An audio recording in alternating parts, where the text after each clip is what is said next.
Hello, everybody. Hey. Oh. Welcome to Trashterpiece Theater. Trashterpiece. Ow! Okay, you're done. Get down. Upper. Say bye to Aaron, everybody. Say bye. He's being the Say bye, shithead. puppers. You're being the shithead. Okay. Well, yes, full house. Yep. Tonight, we shall be playing through Dimension X, a logic named Joe. Also, The Wizard of Oz, Lux Radio Theater Edition. And the returning fabulous Dr. Tweedy, A Friend in Need. Let's go through who's playing who in the first one. I'm Chunk, and I'm playing the boss of the Logix Company as a plain drunk. Cool. I am Ryan, and I am playing the host, Freddy, Charlie, and a bartender. Nice. Oh, I'm Dino. Hi. And I'm going to be playing Korlanovich and the Sergeant of the Police. That's Diva. Oh, it's not showing me where people are yet. I'm still in an ad, so I was waiting for someone to yell at me. I'm Diva. I'm going to be telling people what to do with their voices and things. That Nice. sounded different in my brain. And also, Gert. That's right. I'm Cucumber. I'll be playing Mike, Frank's coworker. I'm Connie, and I will be playing Logic and Agnes, the boss's wife, as well as announcer 1 and 2. I'm Haley. I'll be playing wife, don't know of who, and Laureen, a dangerous but ditzy Southern belle. I have a description. I'm Justin, and I'm playing Frank Codwell. Hooray. And as always, you can interact with our fabulous show. You can do that by donating $10 to do an act to give one of us an accent or an impersonation. For $15, you can pick anybody that can sing their lines in whatever song you want, or style, or to a tune, whatever you want.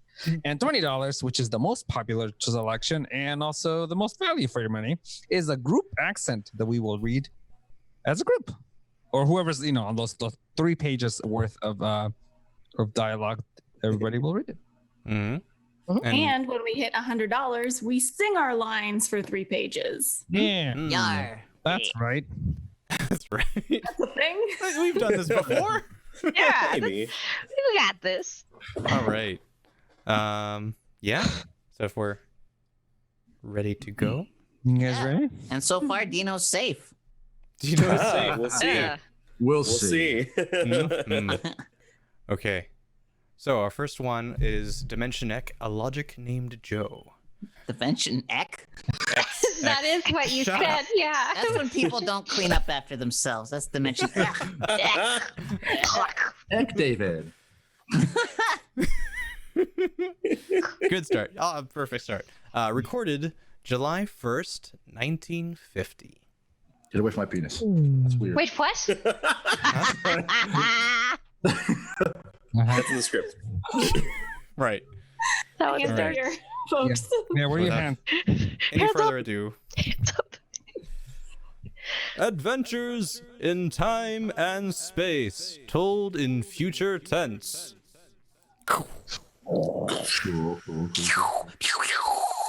To all our listeners, a brief forward before tonight's adventure in the world of the future. Beginning next week, Dimension X moves to a new time on Friday evenings instead of Saturday. In the Eastern Time Zone, it will be heard at 9 o'clock Fridays, Eastern Daylight Savings Time. In other zones, please consult your local newspaper to learn the new time of the program. What's a newspaper? Now, tonight's venture into the world of tomorrow, a most unusual story about a logic named Joe and a man named Frank, and of how he saved civilization.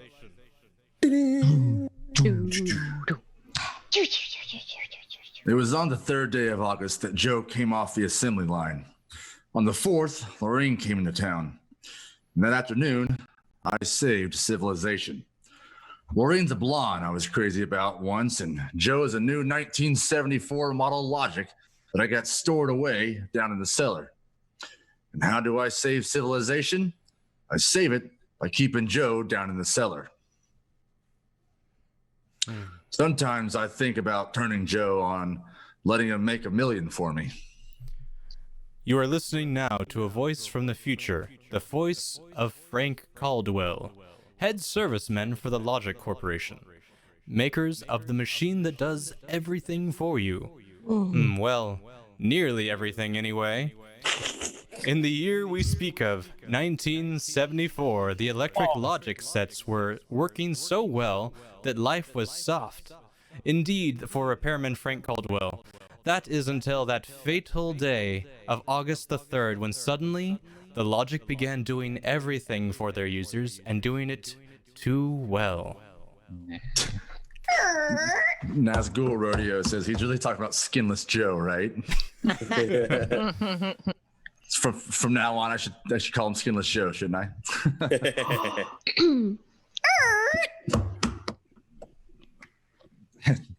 Hi, boss. What's the matter? Somebody put you through a ringer? Frank, you busy right now? Nah. There haven't been any service calls all day. All right, fine. There's a customer outside. Go take care of him, will you? Me? I'm a maintenance man. I know, but there are no salesmen. There's no salesman around this minute.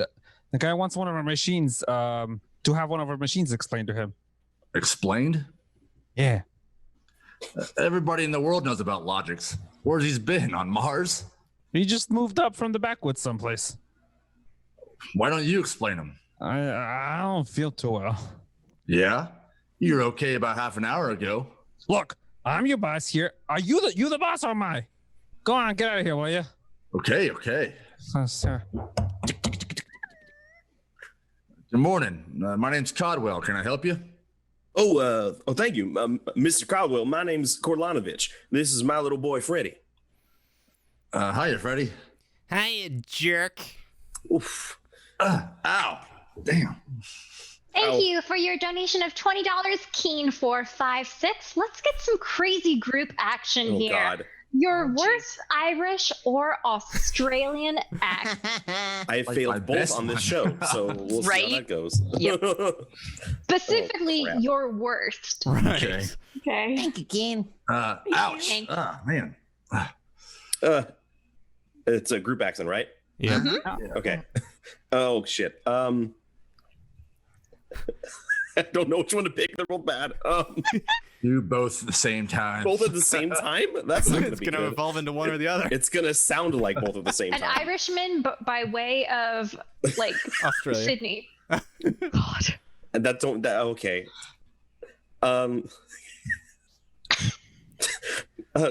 Top of the morning, mate. I can't do it. Oh, I So got you, convenient didn't I? that line was already. Oi, Freddie.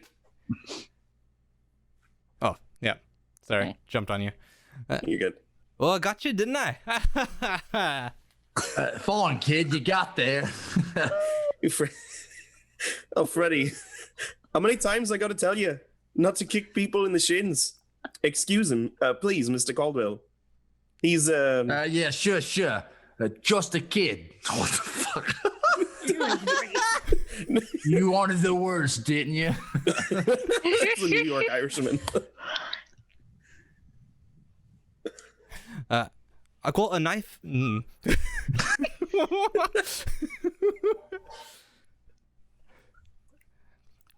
Yeah, I got a knife at home. Can cut you into little pieces. Freddie, we like to buy Logic, Mr. Caldwell. I'm so bad. The gentleman we spoke to first said he had to leave in a hurry. Oh, did he, huh? Well, I understand you're not acquainted with Logics, Mr. Karlnanovich. Hi, that's right. We just moved to the city. My wife, I'm so bad. My wife, she said she saw that everybody else had a Logic, and hey, you know how women are. Yeah, you bet. Well, You can't get along without a logic in this day and age, Mr. Kolonovich. What the fuck? In English on that one. Look it. I've got a snake. Want to see?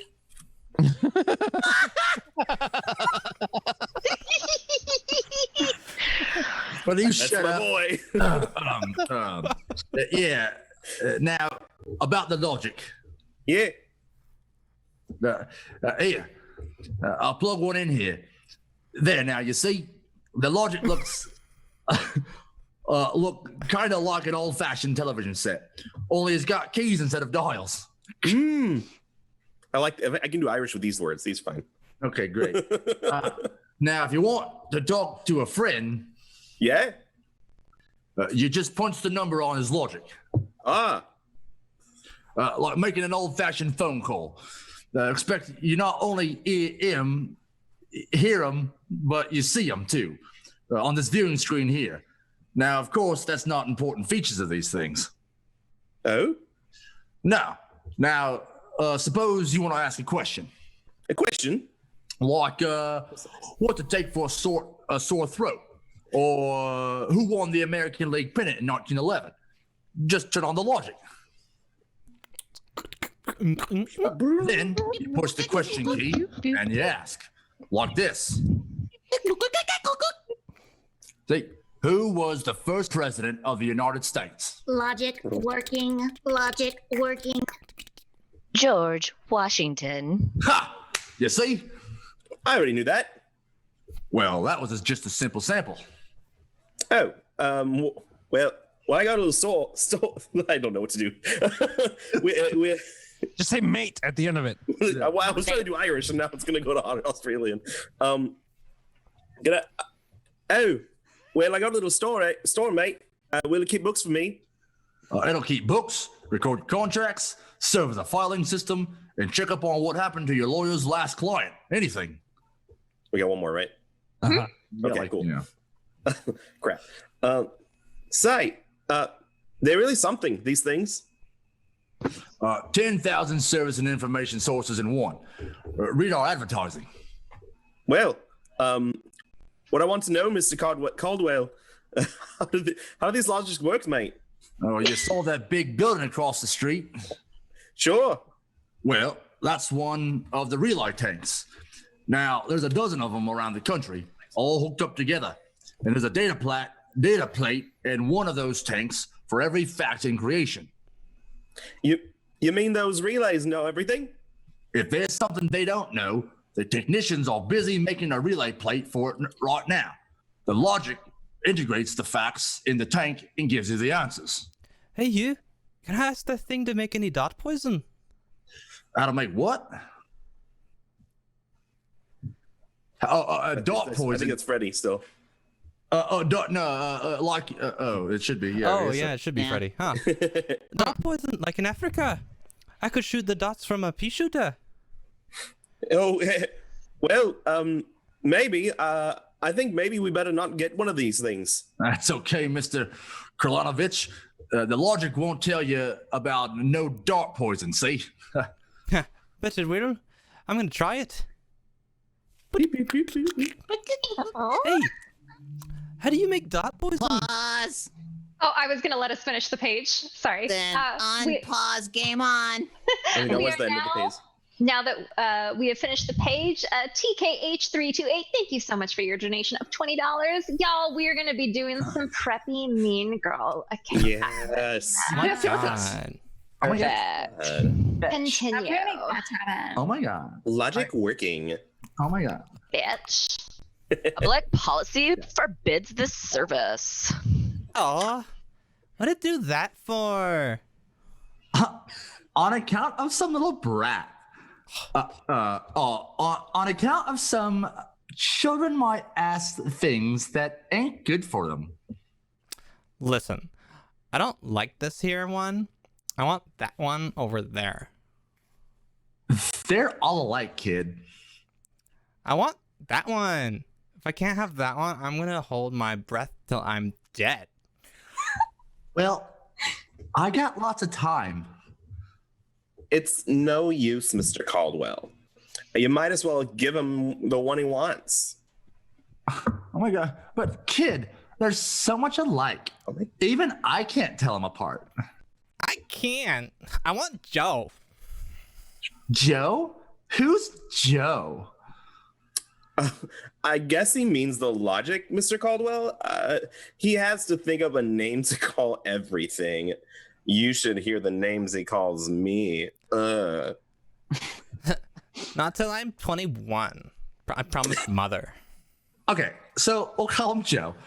But what makes you think Joe's any different from the rest? He looks different somehow. Yeah? Don't be silly. Them things are all alike. To 1/10,000th of an inch.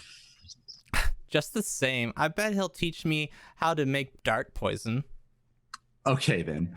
Come on, Joe. Angel Rider says Ryan sounds like the chick at the beginning of Sir Mix-a-Lot video. My God, Mickey. So he keeps yelling, I want that one. I want that one. I want to call him Joe. Mike, I could have wrung his neck.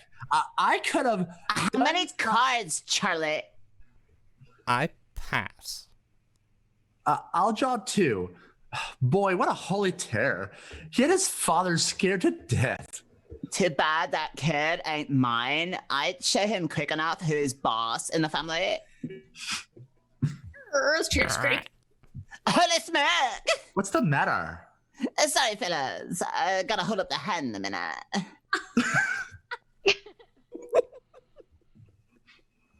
Buddy? Who's Buddy? Buddy, you are a good buddy. Oh. You, the buddy of buddies. That would be Chunk. What? Oh my Thank God. you. Did you do Thanks, this? your buddy pal. Understood. Oh, okay. Oh, what? Oh, what? I just remember I got called my wife. Oh, let her wait a minute. Yeah, for sure. You ever met my wife? Yeah, I did. Don't let her see the card game or she'll be down here with a hatchet. You're telling me.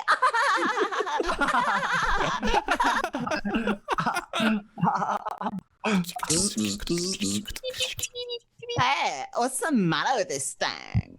It ain't getting my house.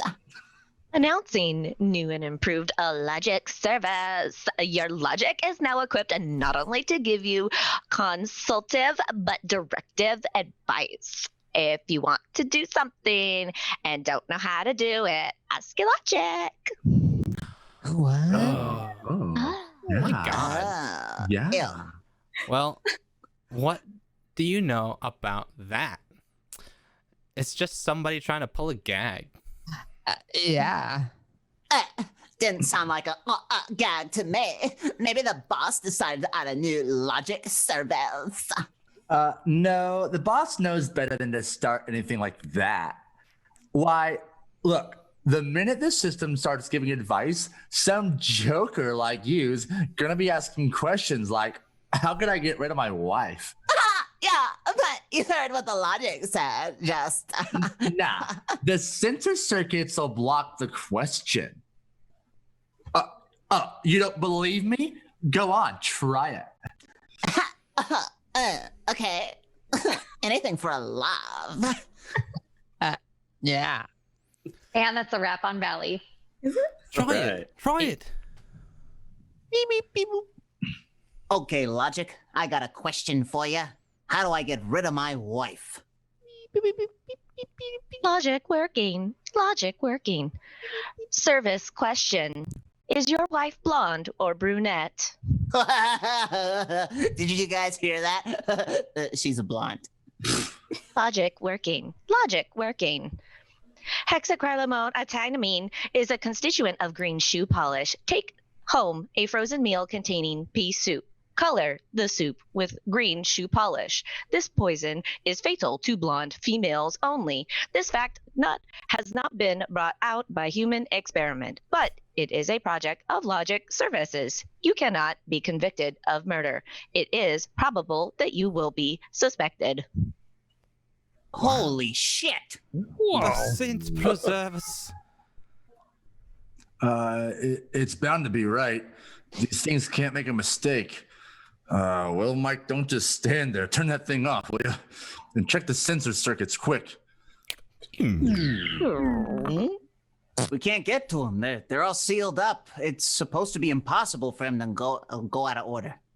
Well, they're out of order now. Cha-ching! And I got a feeling some awful things are going to happen. Oh no. Cha-ching!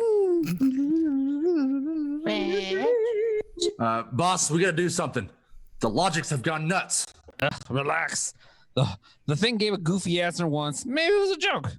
You ever heard of the logic making a joke? Well, it was an accident. Forget it. It won't happen again. What makes you so sure? People are going to be trying it. Now look, supposing I wanted to get rid of you, for instance. You don't. How'd you collect pay? Yeah, but supposing. Now, I'm going to try it and see what the logic says. If you want to do something and don't know how, ask your logic. How do I bump off my boss? Huh? Male, bald-headed, 45. Logic working. Logic working. Service question. Is he fat or thin? Holy mackerel. Fat. Good. Logic working. Logic working. Make some chocolate ice cream containing powder charcoal in place of half the chocolate. Use Hotso brand charcoal. Hotso contains an ingredient fatal only to fat, bald-headed males. This fact is a product of Logic Services. What? Did you hear what he said? This keeps up, we'll have to shut down the company. You kidding? We can't shut down the company, and you know it. The Logics do all the computing, bookkeeping, filing, and recording of contracts for every business in the country. They handle television programs, personal calls, weather forecasts, employment notices. I know that, but you just wake up. If we shut down the Logics, we go back to a civilization we've forgotten to run. Yeah, but the point is, boss, they're now giving out information on murder, and no telling what else. Well, we'll just have to find out why and fix it. Meanwhile, there's nothing to worry about. Nothing to worry about? Yeah, of course not. So you've asked these questions for a gag. Nobody's gonna ask them seriously. What you need is a little faith in human nature. Oh, excuse me, it's probably my wife. Person-to-person video call. Go ahead. Sirius, dear, how do you feel? Well, just fine, sweetheart. I just called to tell you, Sirius, I want you to be sure and get home on time for dinner. Yeah, why? Because I've got a surprise for you, dear. Your favorite dessert. Dessert? What kind? Homemade chocolate ice cream. The flavor is heavenly, Sirius. When you taste it, you'll just die. Sirius, what's wrong? Why don't you answer me? Sirius? Chocolate ice cream, huh? This can't be happening. Agnes wouldn't. Why, this is dangerous. Have a little faith in human nature, huh? Caldwell, you're the head of maintenance crew. I'll give you 24 hours to fix these Logics or you're fired. Now, look, boss, I don't know what else I'm supposed to say because I'm trying to vamp. Get me an extra maintenance cube. Get me a doctor. You. Me? Yeah, get moving. Where? Anywhere. Find out what the Logics are up to and see what you can find out before the Logics do. And see that you find out before the Logics do. Drink a Bartender, Hey, bartender, give me a double. Coming up. Oh, smell, pal. Yeah, bad day. Go away, will ya? Oh, listen, pal. You gotta listen. I got troubles. Hey, bartender, will you get this barfly off me? For Pete's sake, I'm tired. On your way, you. No, don't say that. I got troubles. I gotta keep my wife from finding out I had a couple of drinks. How am I gonna do that, huh? Look, mister, it's a hot day. I've been driving our car around it. You see, Yeah? I've been trying to keep a bank president from having apoplexy on account of his logic told him how to rob his own bank. I've been tripping over dead bodies so artistically croaked that nobody's ever going to find out who done it. And all you got in your mind is... I'm gonna keep my wife from finding out I had a couple of drinks. How? Go ask a logic. A logic? Pal? That's a wonderful idea. Where's the logic? Right behind you. Here's a nickel. Okay, give me a nickel. Give me a nickel. I gotta put in the logic. This I gotta hear. This is gonna be good. Ching! Come on, logic. Come on, pal. Pal. Be nice. How's the guy keep his wife from finding out he had a couple of little drinks? Answer me that, huh? How? Huh? Logic working. Logic working.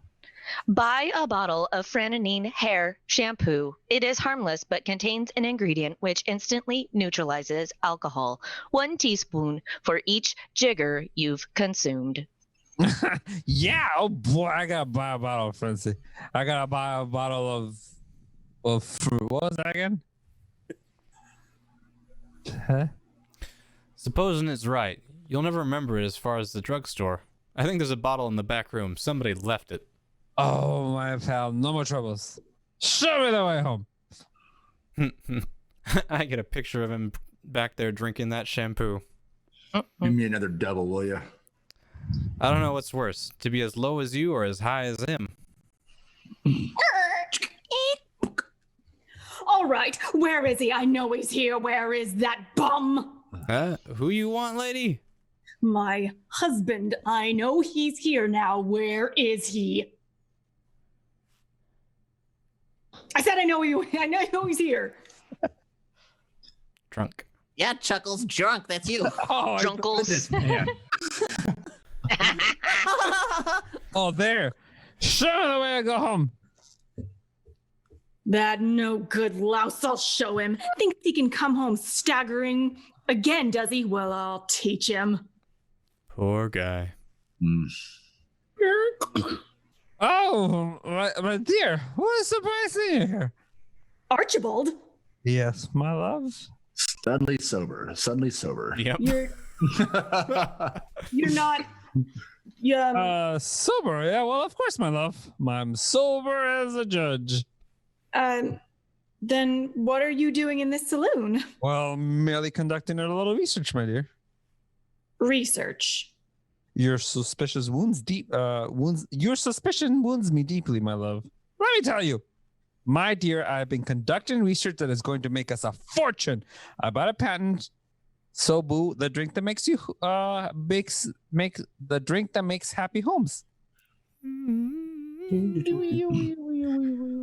I'm Codwell from the Logic's Company, Sergeant. I just stopped in to see... Logic's Company? Listen, Caldwell, you people get those blasted machines under control. We'll have you all behind the bars. Now look, Sergeant. No, you look at this blotter. Blank. The greatest crime wave in history, and we can't even make an arrest. They're all perfect crimes. Well, we're doing our best to find out. Well, it's not good enough. If you can't find out anything, shut down the company, or the police department will. We know there's someone. Oh shit. We know there's some gang back of this. Hey, maybe you know something about it, Caldwell. Now look, nobody's backing it. The Logics run themselves. They pick their own circuits automatically. You mean they're doing this all by themselves? Sure. We always thought they could do more things than we knew about. I think they're just trying to be helpful, that's all. Oh, that's all, is it? Well, you better make them cut out the tricks, including this one. This new business they're up to now. What new business? It just started an hour ago. Every time you turn on a logic, it asks your name and then spiels out the whole history of your life. Ah, I hadn't heard about that. What's it do that for? You tell me. Go on. Try it. Okay. What is your name? How do you like that? I'm Frank Codwell. Frank Caldwell. Were you ever called Ducky? Oh, Ducky. Quack, quack. Now, lay off, will you? What if I was? It's been years.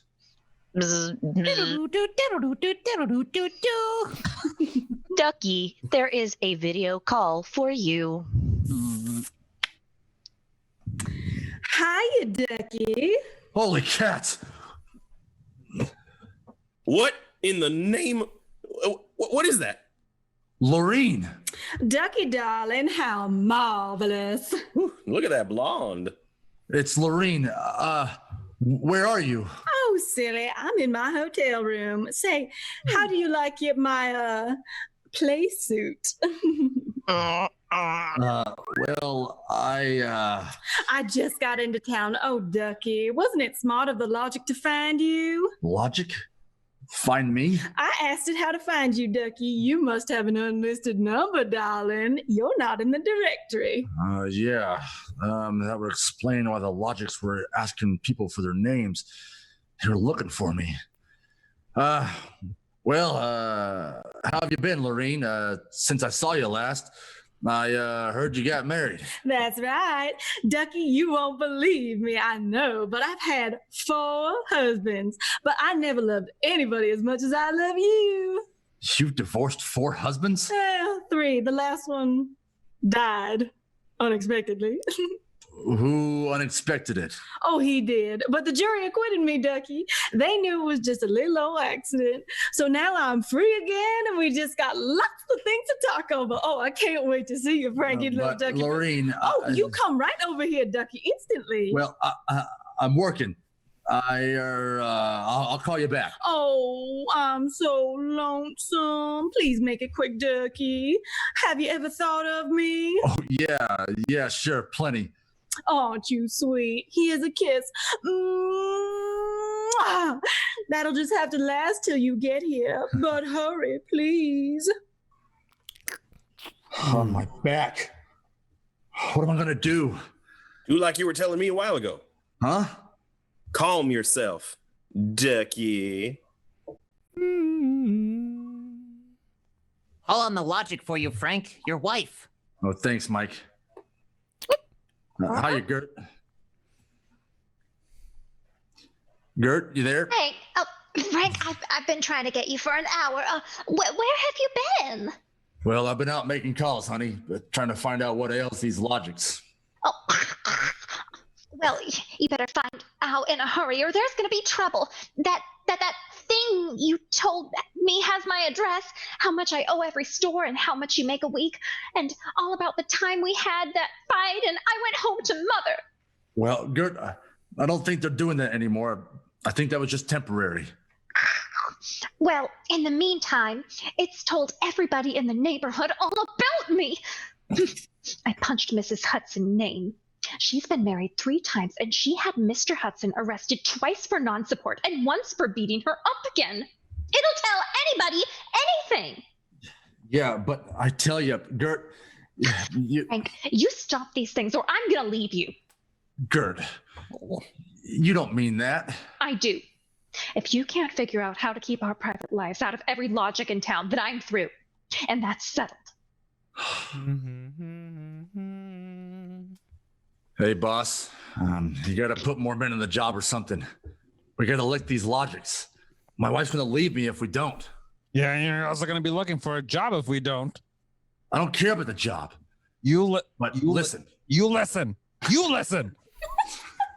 The lodgers are giving out information of high explosives, the fine points of murder, and legal loopholes that'll beat any charge from hijacking to high treason.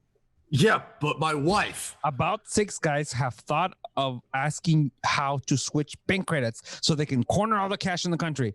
Now quit bothering me. Get over to the tank and help Mike to try to block off some of those circuits. Dink, dink, dink, dink, dink. Bang, bang, I bang. can't even budge any of these relay plates. Yeah, me neither. Isn't there any way we can disconnect them? There is not.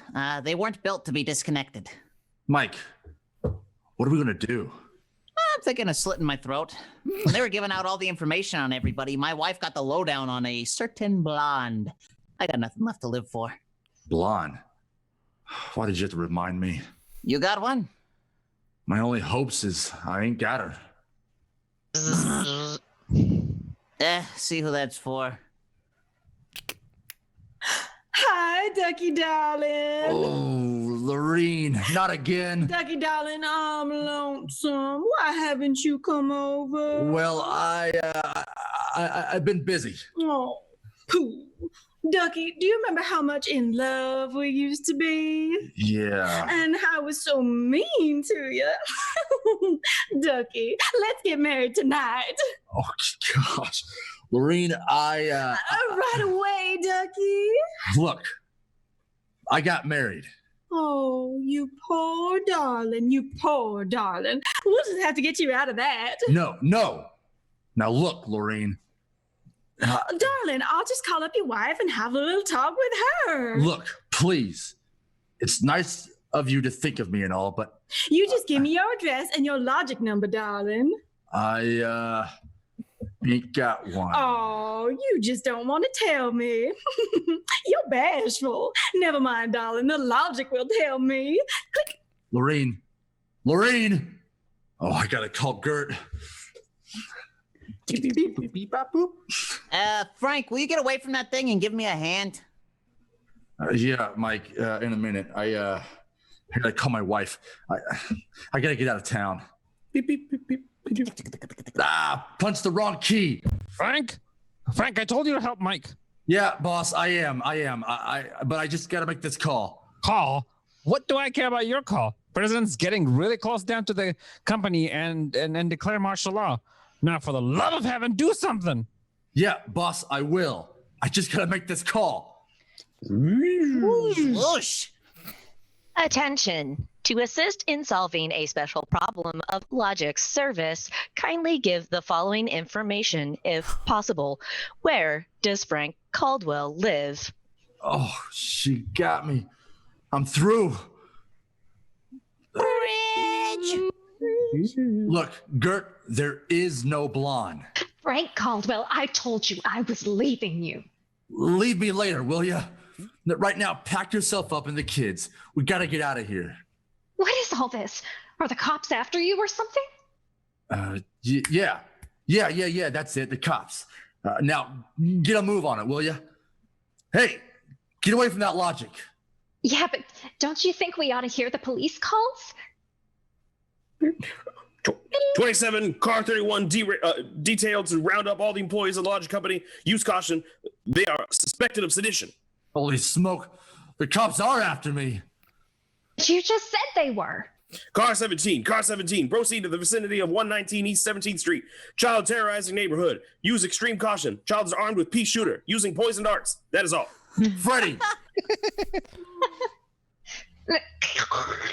Oh, that was not a click. Who's Freddy? Freddy's a mean little kid.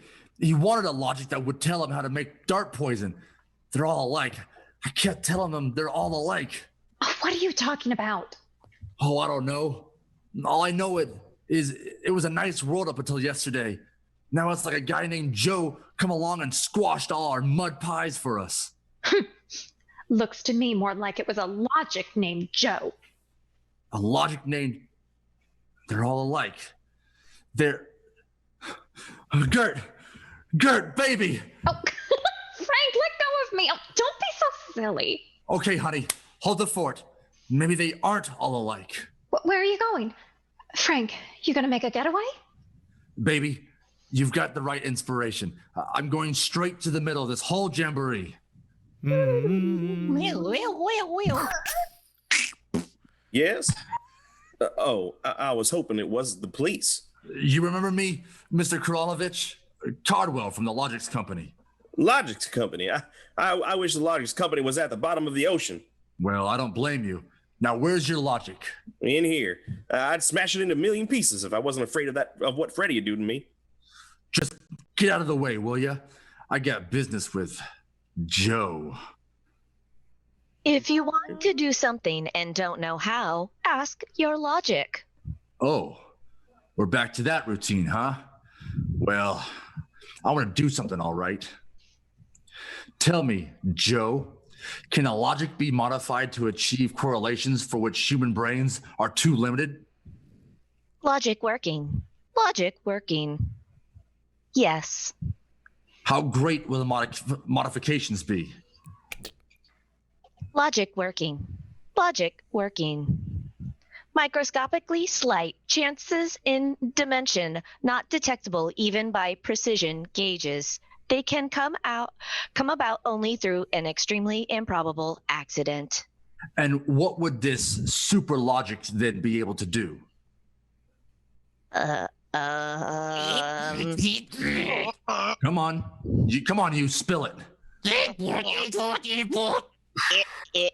It could set up entire new combinations of electronic relays which could bypass the normal sensor blocks, thereby enabling it to perform valuable new services, including giving of helpful advice on any human problem. Aha! Has this accident ever happened, Joe? Come on. It has happened only once in the case of the Logic, now owned by the Korlanovich family of 1999919 East 7th Street, a Logic named Joe. Thanks, Joe. That's all I wanted to know. Hey, what's this all about? I'm taking this logic away, Mr. Korlanovich. I'll bring you a new one. Our troubles are all over. Hey, you get away from Joe. Correction. Our troubles are just beginning. Now, Freddy, put that blowgun down. Ah, shut up. Hey, you, I said get away from that logic. Now look, Freddy. I'm gonna bring you a nice new one, see? I want that one. Hey, what I got in this pea shooter ain't beans. Mr. Caldwell? Mr. Caldwell, the police, they're outside. Yeah, for me and Freddy. Nuts. What they want for? You ain't smart enough to do nothing. Oh, no? Say, there's plenty I could tell you. Open up in there. Open up, police. Open up, open this door. Open this door, do you hear me? The police, open this door, open this door. There's the cops, kids. There's the cops, kid. It's you and me against them. So what you gonna do about it, you so smart? Now look, we may have a fight our way out, see? Now let me see that blowgun. I know a way to hop it up so the cops won't have a chance. Come on, give it to me. All right, let's see what you can do. Here. Thanks. Here.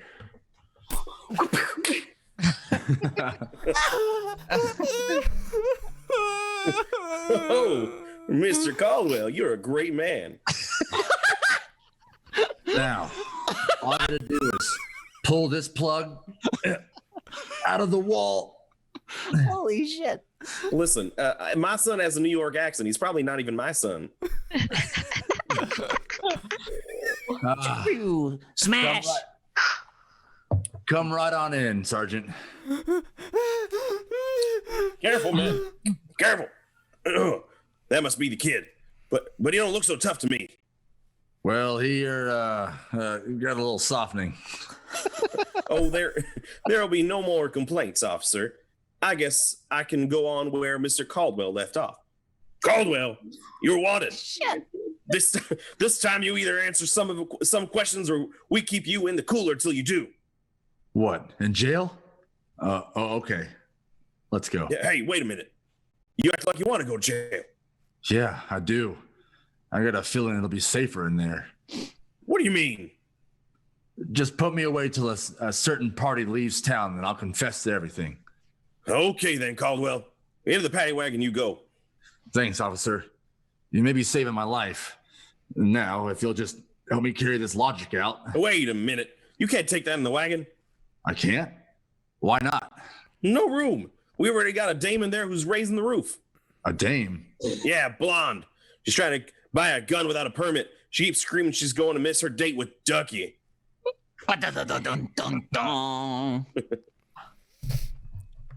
You have just heard another adventure in the unknown world of the future. The world of Dimension X. Next week, Dimension X joins the big parade of exciting half-hour presentations at a brand new time on Friday evening at a different hour. In the Eastern Time Zone, you'll hear it at 9 o'clock Friday, Daylight Savings Time. In other time zones, please consult your local newspaper listings to learn the new time. For that's when Dimension X will bring you one of the strangest stories ever told. Ray Bradbury's Mars is Heaven. Tonight's story on Dimension X was titled A Logic Named Joe, written by Murray Leinster and adapted for radio by Clarice A. Ross. Featured in the cast were Chunk as Frank, or as Boss, and Drunky. Frank Caldwell played by Justin, Lorraine, and Boss's wife, played by Haley. Cucumber, played Mike, Frank's coworker. And Dino played Korlanovich and the sergeant. And Diva played Frank's wife, Gert. I had all the ladies tonight. Dimension X is produced by Van Woodward and directed by Edward King. Robert Warren speaking. Tomorrow, hear a thrilling story on High Adventure, and it's on NBC. Ding, ding, ding. That was like weirdly an inspiring story about child abuse. I'm all for it for the shits. Discipline. Little There's a shits. thing. I just love like emboldened was the other half of that guy's line. Yeah, I guess I'll take over where he left off. I'm like, Straighten my tie and pull off my belt. It's about Listen being here, boy. a dad who does something about your terrible kid. Jeez. For being a loser. Oh, man. All right. So Gotta good. smack a kid every once in a while. Skynet is real, guys. We get a little intermission, or are we going right into this new one? I think we usually. You guys everybody need a peanut mission? Oh, excuse me. now let's do a little 5-minuter. There. We do a 5-minuter. Let's do a Roll hot that minute. beautiful bean clippy. Yes. All right, roll in the reel, and we'll see you back in a little bit. See ya. That's Yay. not 5 minutes. It's not good. And we are Perception Studio. Wild turkey that hungers for blood. Hey, How does Dandy? Hi, I'm Haley. and I'm Andrew. Fuck you. Yes, I'm kind of shit. The room begins to fill with a bunch of cola.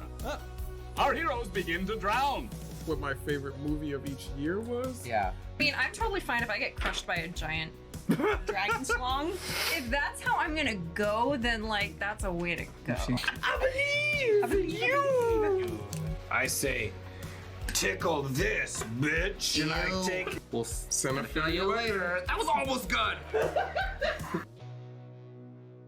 The donors have $200 in overprice. Look under your seats because everybody gets a reroll. So you get a reroll. You get a reroll. You get a reroll. Yeah, I hate it so much. And people are like, no. You know, sexual stuff. But we're just a little more grounded. So your progression is in the sky. Get in here. Get in the Well, I gotta stop squeezing out of. Scoot your fucking chair over. Is that better? No, go away. Oh, jeez.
Yeah, and we're back. We're still waiting for Cucumber, though, but most of us are back.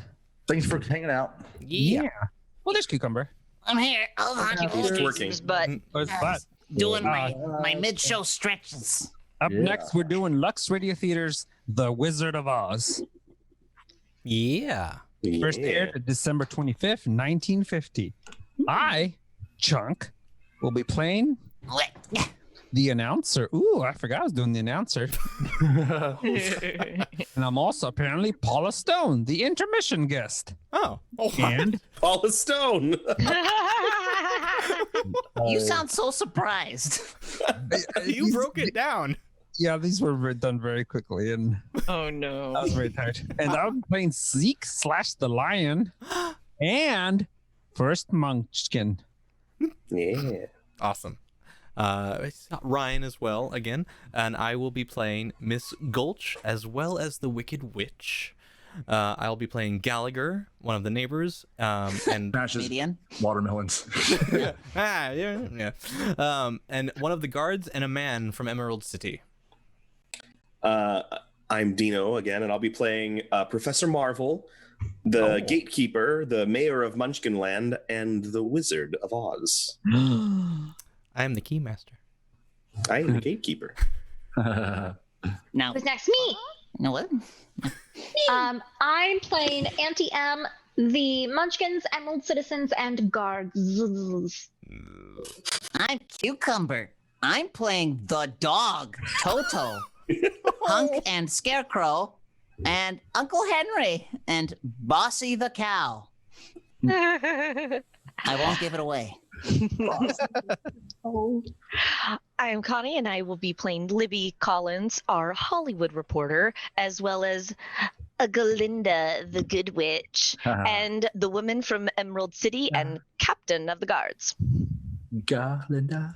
Hi, I'm Haley, and I'll be playing Dorothy.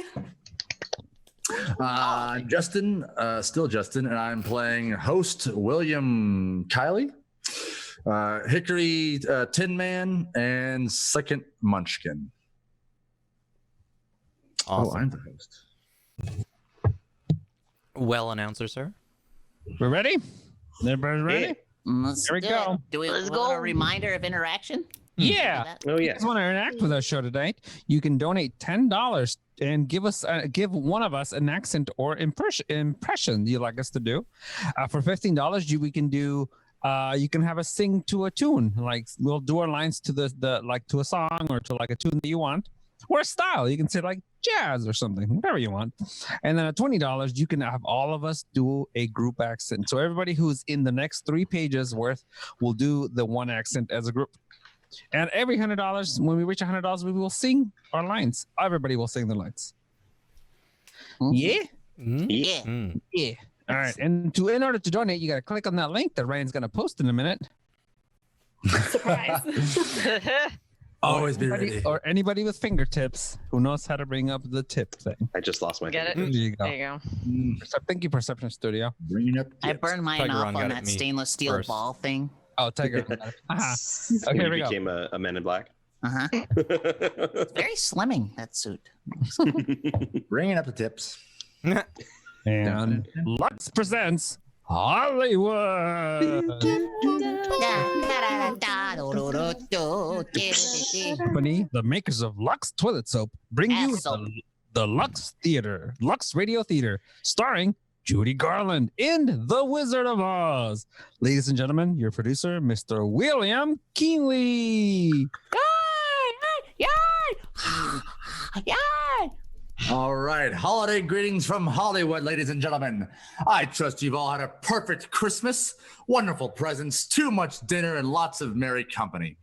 But sometime during the day, I'm sure you said, Christmas really belongs to the children. And so, before they have to leave their toys and cowboy suits, we want to tell them a story. And you'll want to listen too, because it's The Wizard of Oz. One of those wonderful Oz books that we've all loved since they were written by L. Frank Baum 50 years ago. Metro-Goldwyn-Mayer turned The Wizard of Oz into a screen classic, and a lovely little singer into a star.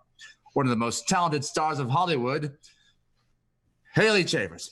Audience have asked that it be brought back again and again to be entered by Haley's performance in those fascinating Oz characters. The Scarecrow, Tin Woodsman, the Cowardly Lion, and the delightful little people, the Munchkins.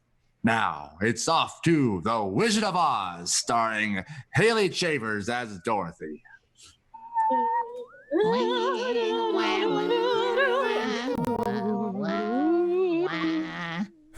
This is the story. Or is that my? Is that No, still no, you. That's you. That's you. Thank you. This is a story. This is the story of a girl named Dorothy who lives with her aunt and uncle on a farm way out in Kansas. Her dearest friend is her dog. That's sad. Toto. But Dorothy has other friends too. The farmhands, for instance, Zeke and Hunk and Hickory. Hey, what's your hurry, honey? What's wrong? It's Toto, Hickory. Toto. Toto, something's wrong with that dog. Why, he looks fine to me. Oh, well, he is Zeke, but he almost wasn't. Miss Gulch hit him just because he gets in her garden and chases her nasty old cat. Oh, well, sure, honey. Sure. We're busy here, see? I got them hogs to get in. Now look, Dorothy, you ain't just using your head about that mean old Miss Gulch. You'd think you didn't have a brain at all. Hunk, I have so got brains. Well, use 'em then. When you were walking home with Toto, just keep away from Miss Gulch's place. Your head ain't made of straw, you know. Gosh, Dorothy, that Miss Gulch ain't nobody to be afraid of. Have a little courage, that's all. Courage, Zeke? Yeah, why, sure. You know, like me. Well, look who's talking. You, Courage? Ain't there a man in the country who scares easier than you? Well, that's a fine thing to say. Look out, Zeke, the pig's gonna bite you. Where? What pig? Where? Help! You see what I mean? No, cut that out. Scaring a man half to death like that. Auntie M. Uh-huh. Oh, here now. Oh, what's all this jibber-jabbering when there's work to be done? It's about Toto, Annie M. Miss Gulch says she's gonna go to the sheriff and take him to the pound and... Oh, Hunk, I thought you and Hickory was supposed to be fixing that wagon. Oh, we are, Miss Gale. Hand me that wrench, Hickory. And feed them dogs, Zeke, before they worry themselves into anemia. Yes, ma'am. Oh, now then, child, what's your trouble? Auntie M, really? Do you know what Miss Gulch said she was gonna do to Toto? She said she was gonna call the sheriff. There you go again, imagining things. You know, you always get yourself into a Fred open muffin. Oh, but this time I'm certain. Now, you won't you just help us all out this afternoon? Find yourself a place where you won't get into any trouble. I gotta get back in the house. Yes, Auntie M. Come on, Toto.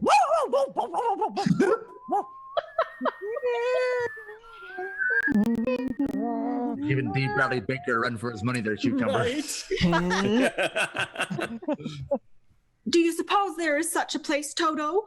Where, Thank you so much, TKH328, for your donation of $30. Haley, do Somewhere Over the Rainbow, and Chunk, do Follow the Yellow Brick Road. That's really funny. Oh, funny you should say that. Yeah. Perfect timing. A couple lines early. I think Yeah.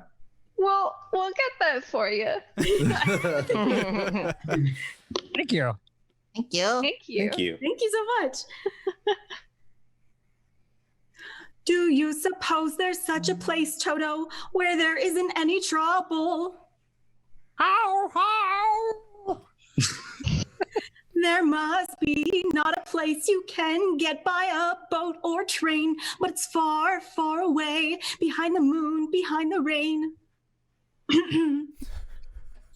Somewhere over the rainbow, way up high, there's a land that I heard of once in a lullaby.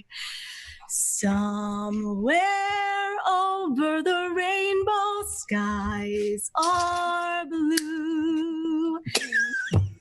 The dreams that you dare to dream really do come true. Someday I'll wish upon a star and wake up where the clouds are far behind me, where trouble melts like lemon drops away above the chimney tops. That's where you'll find me, somewhere over the rainbow. Bluebirds fly, birds fly over the rainbow. Why, then oh why can't I?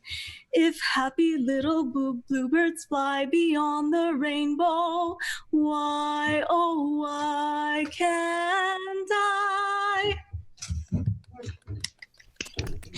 You gotta keep going. Okay. Sonny and Limo. Honey M. Honey M.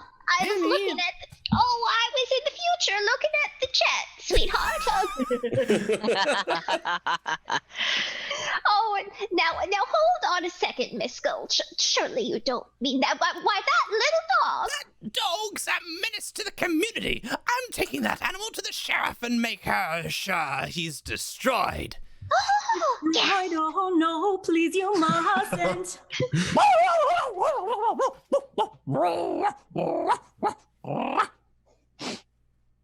Bark. Uncle Henry. If I was Uncle Henry. Oh, I'm also Uncle Henry, sorry. Oh. Why, honey, we didn't know you were there.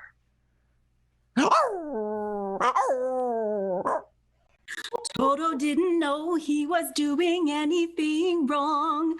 I'm the one who ought to be punished. Uncle Henry, I let him go into her garden. There's a law protecting folks against animals like that. No, please, no.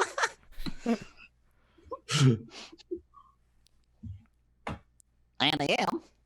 Yes, I was replying to the chat. I have one monitor. Get off the chat. Dorothy! That's not... Whoa! Fart nugget. Top of 37. Oh, we can't go against the law, Dorothy. Now you're being smart. Give him to me. No, I won't let you take him. I won't. You're a witch, a wicked old witch. Dorothy? Oh, please, Auntie Anne, please. I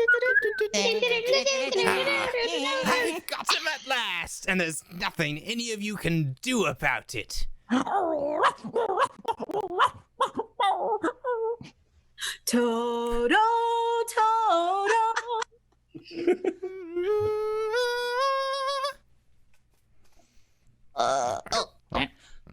Now, come on, Dorothy. Cheer up, honey. Please, Honk, I don't feel like talking, not to anybody. Not even to Toto? Oh, you know he's gone. You know Miss Gulch took him away. I know something else, too, honey. Toto must have jumped out of her basket and run back home. Her? Because there's a little brown and white dog looking all over for you. Oh, Toto, you're back. Bark. Last page for you, Haley. Toto.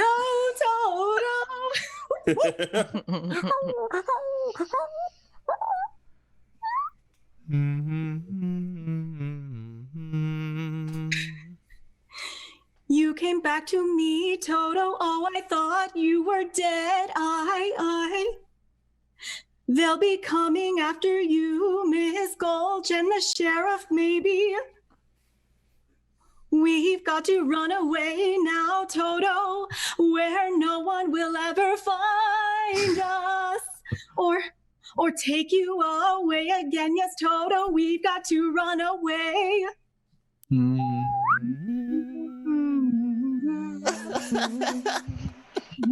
It's getting dark, Toto. I think maybe there's a storm coming, but we'll just have to keep going, won't we? We're not afraid. It's just like Zeke said, courage.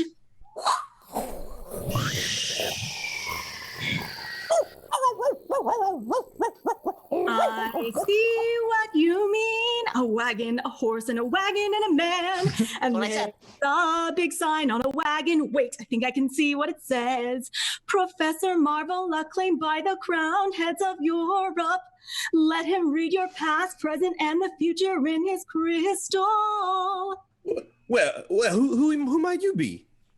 I guess it's all right, Toto. He looks like a nice man. And you're good. Well, if you're not gonna, I don't know what accent just came out of my mouth. That's weird.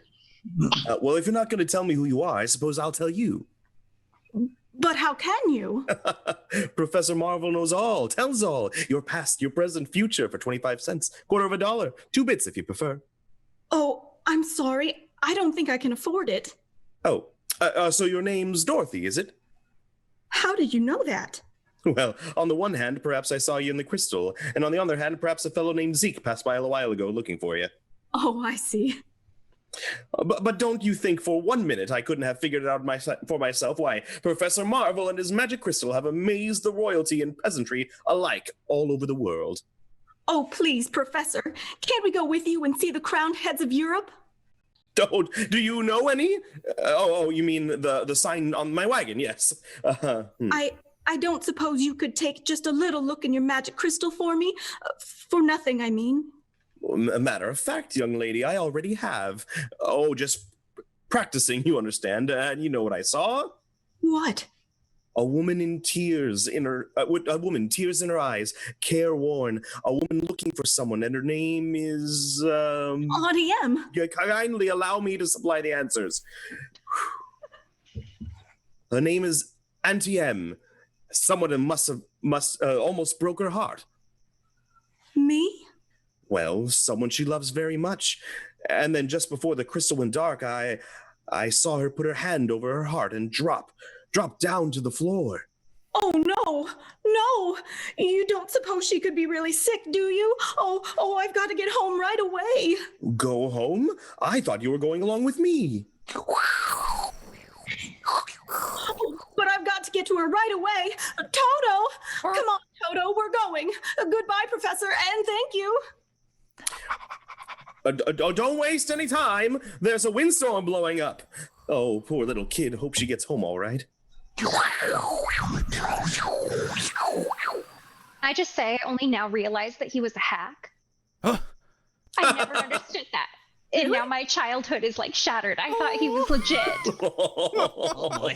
I thought he was legit. Oh, he was a snake oil salesman. Oh, jeez. What, you mean snake oil is not real? Don't tell her about the wizard. She's gonna be real disappointed. Spoilers. Auntie M!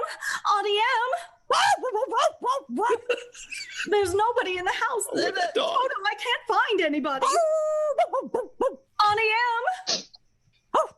Oh, the storm cellar. That's where they are. The storm cellar. Toto, the house is blowing away. Toto, look out! Look out!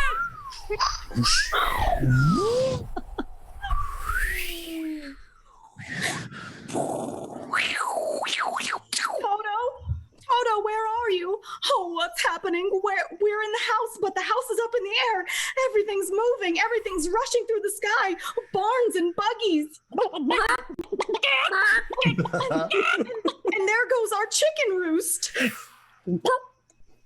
Oh, Toto, we're caught in a cyclone. We're right inside the middle of a cyclone. Why, there's old Mr. Gallagher in his rowboat. Oh, Mr. Gallagher!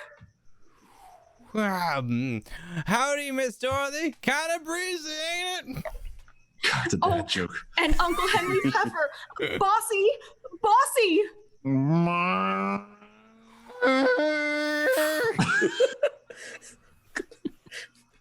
Same cow. I don't understand this at all. Thanks, Twister reference. Things are flying around so fast. I can't. Oh, look, Miss Gulch. Oh, now she's on a broomstick. She is a witch. Don't worry, Toto. I won't let her get you.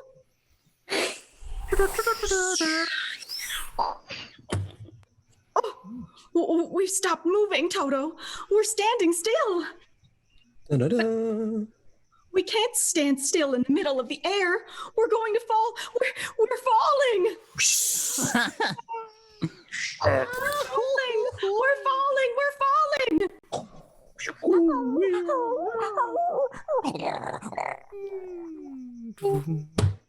Toto? Oh, we've landed. But where? Where are we? Tis the ship. Why, it's a regular little village. And look, houses and streets and trees and fountains. Yes, you're quite right. That is our house over there. Oh, we must have bounced out when we landed. But what is this place? I have a feeling we're being watched. I have another feeling we're not in Kansas anymore. Why, we must be over the rainbow.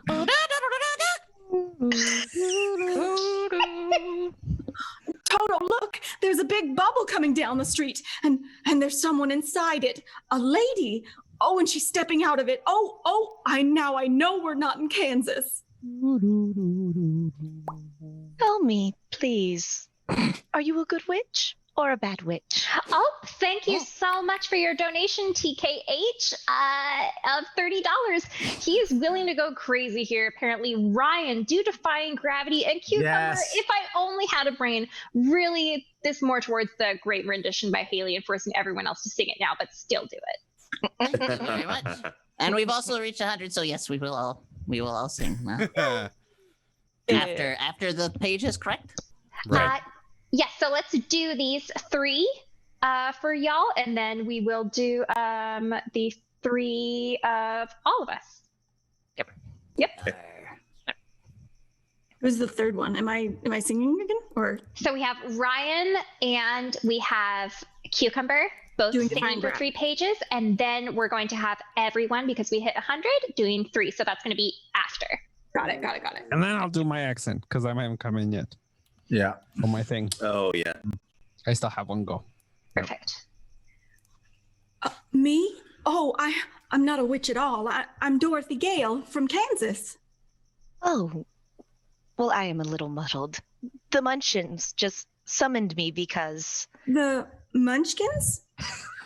you happen to be standing in the very center of their village, you know. They're all dead now. And they sent for you? Because some new witch has just dropped a house on the Wicked Witch of the East. See? Over there. Oh, but that's our farmhouse from Kansas. Now look where I point my wand.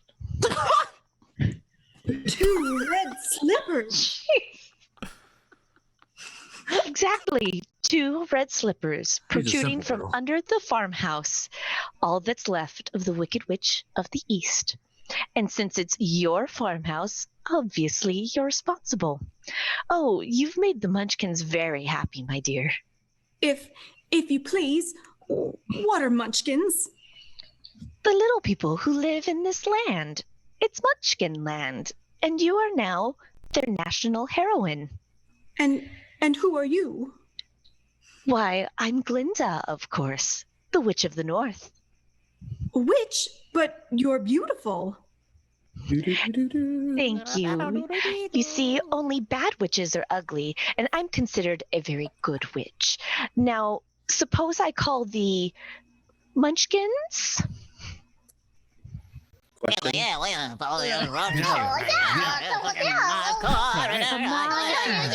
Wherever you are, and meet the young lady who fell from a star. She fell from the sky, she fell very far, and Kansas, she says, is the name of the star. Well, Munchkins, have you nothing to say to her? Where's the mayor? Ah, There you are. First of all, Miss Dorothy, a little floral tribute. Oh, what beautiful flowers. Oh, thank you, thank you. There will be, of course, a parade and general celebration with a brass band and a regiment of cavalry, that is. Meanwhile, I should know that by now. For those of you that know Ghost Town Live. Oh, let the joyous news be spread. The wicked old witch at last is dead. Ding dong, the witch is dead. Witch, old witch, witch, old witch. Ding dong, the wicked witch is dead. Wake up, sleeping there. Wake up, the wicked witch is dead. She's gone. Goblins go below, yo ho. Let's open up and see. Ring the bell, ding dong, merry ho. Sing high, sing low. Let them know the wicked witch is dead.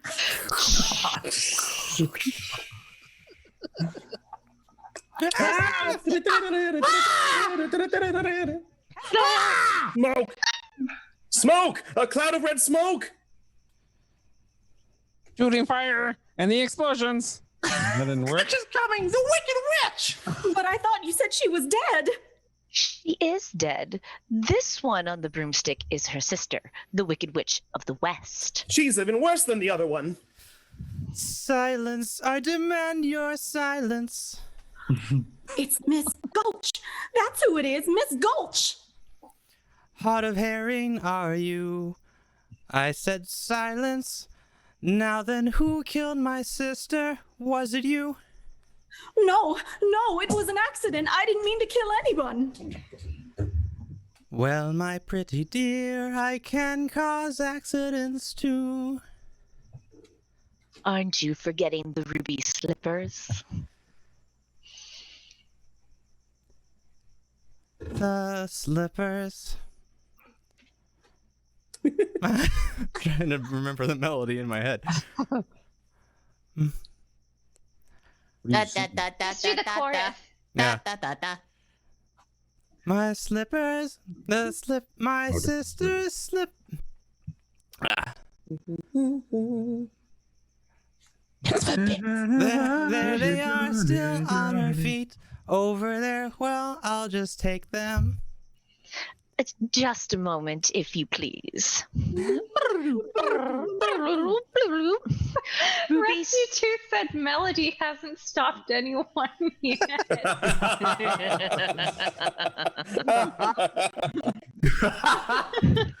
Ruby slippers red, leave the feet of who she's dead. I summon my authority and bid you serve Miss Dorothy.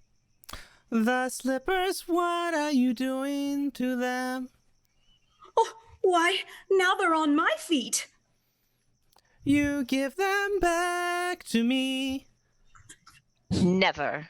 And there they are, and there they'll stay. You nasty girl, they're of no use to you. Don't be frightened of her, Dorothy. You stay out of this, Glinda, or I'll fix you as well. Rubbish. You have no power here. Be gone before somebody drops a house on you, too. Very well, I'll bide my time. As for you, my fine lady, You heard what she said. Be gone. I'll get you, my pretty, and your little dog, too. And I'm flying high, defying gravity. Away, my broomstick, away. It's all right, munchkins. Don't hide your faces. She's gone. Witch. Stupid little shit. Now then, my dear, the sooner you get out of Oz, the safer you'll sleep. Oh, I'd give anything to get out of Oz, but how? Which is the way back to Kansas? Kansas? The only person who might know would be the great and wonderful Wizard of Oz himself. The Wizard of Oz? Is he good or is he wicked? Oh, very good, but very mysterious. He lives far off in the Emerald City. Did you by any chance bring your broomstick with you? No, I'm afraid not. Well, then you'll have to walk. The Munchkins will see you safely to the border. And remember, never let those ruby slippers off your feet, or you'll be at the mercy of the Wicked Witch of the West. But how do I start for the Emerald City? All you have to do is follow that yellow brick road. Ah, yeah. Help her, Munchkins. The yellow brick road. Helpers, attention! Follow the yellow brick road. Follow the yellow brick road. Follow the yellow brick road.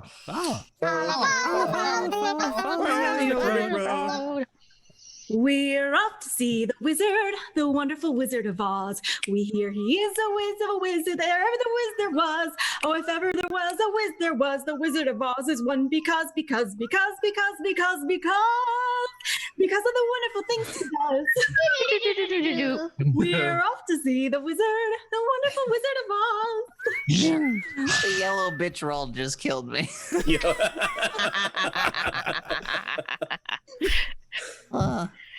In a few moments, we'll bring you Act 2 of Wizard of Oz. And now, here's our Hollywood reporter, Libby Collins, to give us the Lux Radio Theater movie news of the week.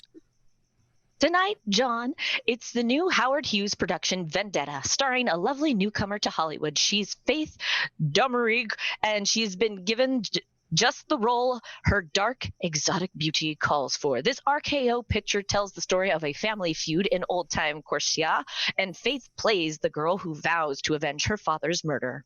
Quite an intense melodrama, Libby. Isn't that a terrific set they built for the dueling scene?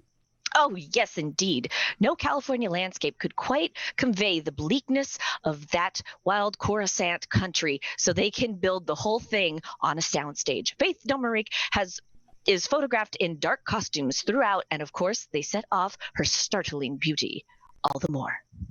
There's a highly dramatic, exciting quality about her acting too. Well, she's quite a perfectionist, spent years of study before attempting her first screen role. And John, Faith Domergue is a perfectionist about beauty too. Naturally, her skin has to look soft and smooth in the close-ups, and that's why she depends on daily facials with Lux toilet soap. And she says it's a care that really works. Lux soap is just right to protect delicate skin, Libby. Now, no wonder so many famous stars say they wouldn't be without their gentle soap. Yes, John, active lather does wonders for the skin. It's so easy to take a Lux soap facial, too. You just smooth the rich lather well in, rinse with warm water, follow with a quick cold rinse, and pat with a soft towel to dry. It works like a charm to give your complexion a quick and new beauty. Yes, Libby, that's a tip for smart women everywhere. Yeah. For thorough protecting care, there's nothing better than Lux toilet soap. When you see Faith Domergue It gets worse. in Howard Hughes' exciting new picture of Vendetta, notice the smooth perfection of her skin. You'll want to try her daily active lather facials. So why not get Hollywood's own beauty soap tomorrow? Remember, 9 out of 10 screen stars use fragrant white Lux toilet soap. Now, Mr. William Kelly, our producer. We're not supposed to be singing anything right now, are we? Well, I am. Yeah, and the witch isn't back for a while, so you guys could probably do the 3 singing Should we pages. do the group thing? Yeah, let's do the group thing starting now since we're going to top of Act 2. Cool. Okay. And we also got in before that, Rickety Cat donated for Dorothy to ease on down the road. After I did we not do see the 3 that. pages. Yeah. Never seen the Wiz. Oh my goodness, I know that he's on down the road. That's all I know too. It's just the Sounds like me and Phantom of the Opera. Cool. Oh. All right. So we get our group singing now, or group we're the for 3 100 pages. singing, right? Yeah, let's do Group for 3 pages now, and then we will continue on with our individual ones. So on deck we have Haley for 3 for Ease on Down the Road. Have fun. Ryan, you have 1 page left for Defying Gravity. Cucumber, you have 3 pages left for If I only had a brain. yeah. And Which I'm gonna do my thing when Your I thing, perfect. to the line. Perfect. All right, so I guess I'll start with the 100 sing, right? Right. 100 Yeah. queen? That's what we're doing now. Yes. Yeah. Okay. I'm gonna take Ryan's Act 2 of the Wizard of Oz, starring Haley Chambers as Dorothy with the magic slippers on her feet. Maybe I It won't was do a that. valiant effort. Her Dark Toto at her heels and the little munchkins marching on ahead. Dorothy is on her way to the Wizard of Oz. They reach the border of Munchkinland and the little people have waved goodbye and disappeared. Well, Toto, now what? Ho, ho, ho, ho. We're still on the yellow brick road, but now it goes in two different directions.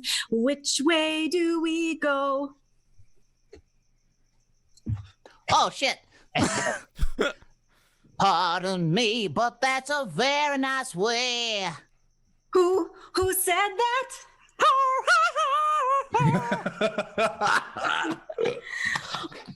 Oh, don't be silly, Toto. That's just a scarecrow in the cornfield. On the other hand, that way is very pleasant also. Why, he did talk. Is there anything unusual about that? Well, yes, there is. And why do you shake your head? I mean both yes and no at the same time. Oh, that's my trouble. I never can make up my mind about anything. Oh. The fact is, I haven't got a brain. Take a look at my head. You see, it's just straw like the rest of me. But how can you talk if you don't have a brain? Well, some people without brains do an awful lot of talking, don't they? Yes, I guess you're right. Oh, what's he doing, your dog? Toto, why, he's licking your hand. Oh, that's what I thought. I guess I don't scare him, huh? No, of course not. I can't even scare a crow. They come from miles around. They pick up my straw for the nest. It's not all flattering. I'm a failure just because I haven't got a brain. Such an inconvenient point for this sample. Well, what would you do if you had with a brain if you had one? Do? Why, if I had a brain, I could while away the hours, conferring with the flowers, consulting with the rain. And why my head is scratching while my thoughts were busy hatching. If I only had a brain, I'd unravel every riddle for any individual in trouble or pain. With the thoughts you'd be thinking, you could be another Lincoln if you only had a brain. Oh, I could tell you why the ocean's near the shore. I could think of things I'd never thought before, and then I'd sit and think some more. I would not just be a nothing, my head all full of stuffing, my heart all full of pain. Perhaps I'd serve you and even be worthy of you if I only had a brain. He came onto her, that's weird. Wonderful. Just imagine a scarecrow singing and dancing. Why, if our scarecrow back in Kansas could do that. What's Kansas? Well, that's where Toto and I come from, and I want to get back there so badly that I'm going all the way to the Emerald City to get the Wizard of Oz to help me. A wizard? Do you think if I went along, he could give me some brains? Maybe. What? Oh, I think you'd better stay here. I've got a witch mad at me, and you might get into trouble. Oh, but I'm not afraid of a witch. I'm not afraid of anything. Oh, except maybe a lighted match. Well, since you're made of straw, I can hardly blame you for that. Oh, won't you take me with you, please? Of course I will, gladly. Hooray, I'm going to leave the cornfield.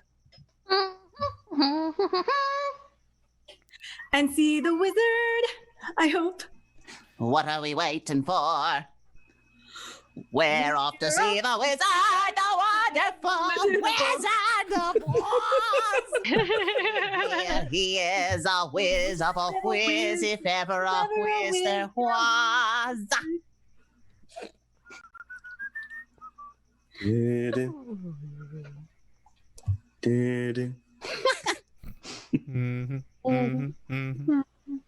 That's you, Dorothy. Scarecrow!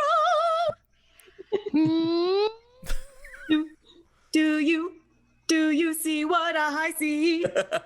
Well, not knowing what you see, how can I say that what I see is what you... Oh, wait a minute, look over there!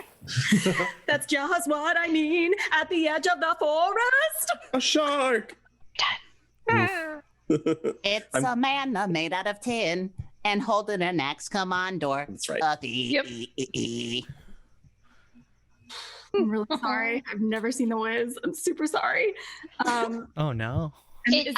All I know is ease on down the road. That's all I know. Is this one an accent or is it singing? It's like singing to the tune. Singing. Oh, geez. Like ease on down the road. All right, everybody. But that's all I know. Be careful, please. You two Toto. Look here on the grass, an oil can. Clink, clink, clink. We're all still singing, right? Nope. No. Thanks for the sub. Just me now. Oil can. Did you say something? Oh, shit. No, he did. Am I supposed to be singing something? No. It's all right. There's just other things happening. Oil can. He said I can. He wants me to oil him. Mouse. Mouse. He said his mouth.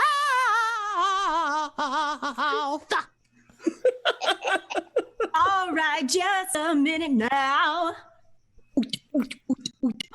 It's a great sound effect. I like Danny. I like cucumbers better.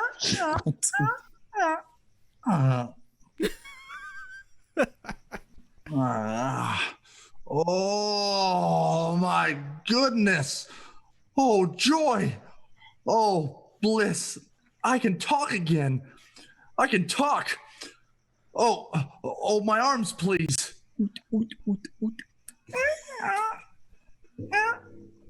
Oh yeah, my elbows. Oh, that's wonderful. Wonderful. Am I doing it right? Oh, yes. What a relief. I've held this axe up for ages. But my goodness, how did you ever get like this in the first place? Oh, well, about a year ago, I was chopping that tree when suddenly it began to rain. I rusted so solid, I haven't been able to move since. Well, you're perfect now. Perfect. Just bang on my chest if you think I'm perfect. Go ahead. Bang on it. Tang, tang. Beautiful. What an echo. You see? Empty. The tinsmith forgot to give me a heart. No heart. No heart. No heart.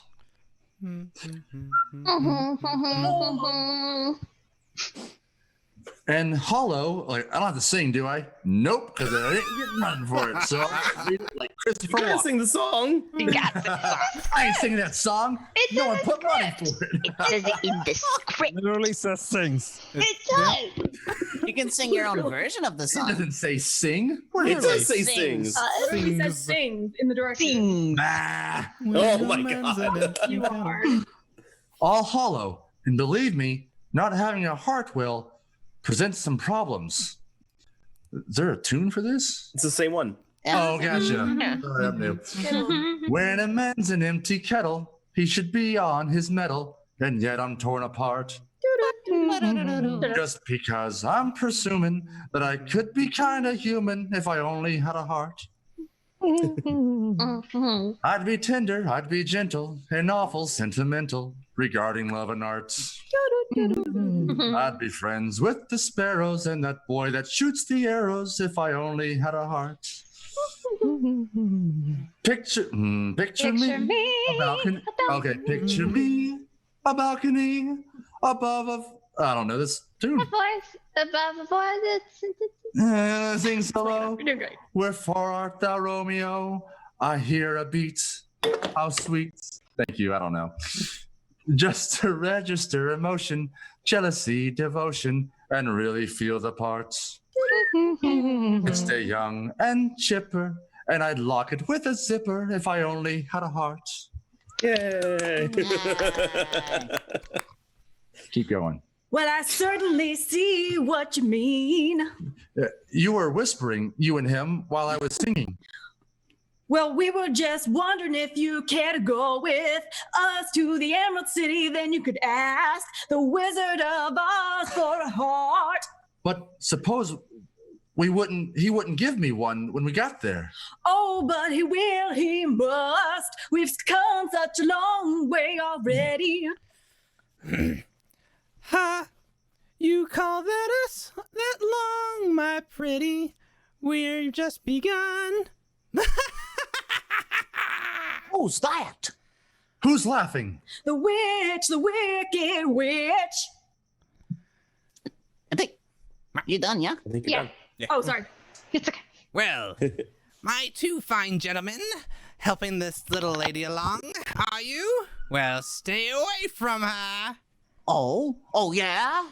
Or I'll stuff a mattress with you, straw man. And you, I'll use that tin carcass of a beehive.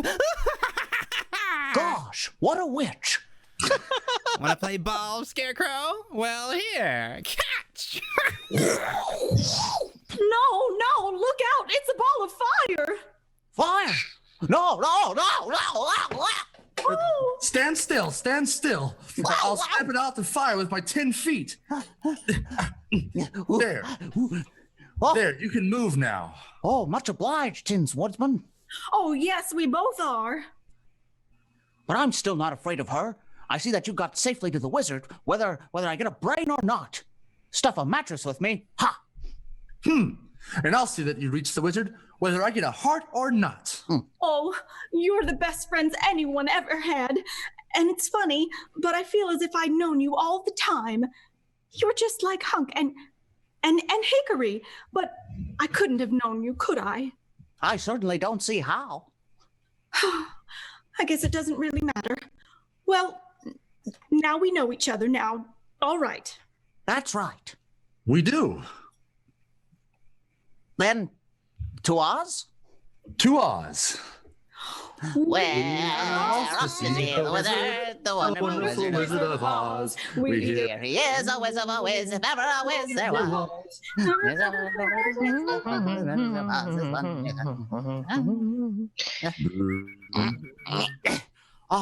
Does anybody happen to know where we are? That's easy. We're in a forest. Oh, and I don't like it. It's so dark and creepy. Oh, Toto, come back. Oh, stay on the path. He sees something behind that bush. Oh. And so do I. I think I do too. Oh, it's a lion. Oh, he's coming this way. I'll stay where you are. Put him up. Put him on your fist. God, it's hard to sing this song on these lines. Put him up your fist. If What song is it that you're doing? Follow the yellow brick road. Oh. I'll fight you with one paw behind my back. If I stand you with one foot, stand up and fight. I follow you first, you little peewee dog. Shame on you. You let that little dog alone. Let him alone. Now, why did you have to slap me? I didn't bite him. Look, the lion. He's crying. Well, you tried to bite him.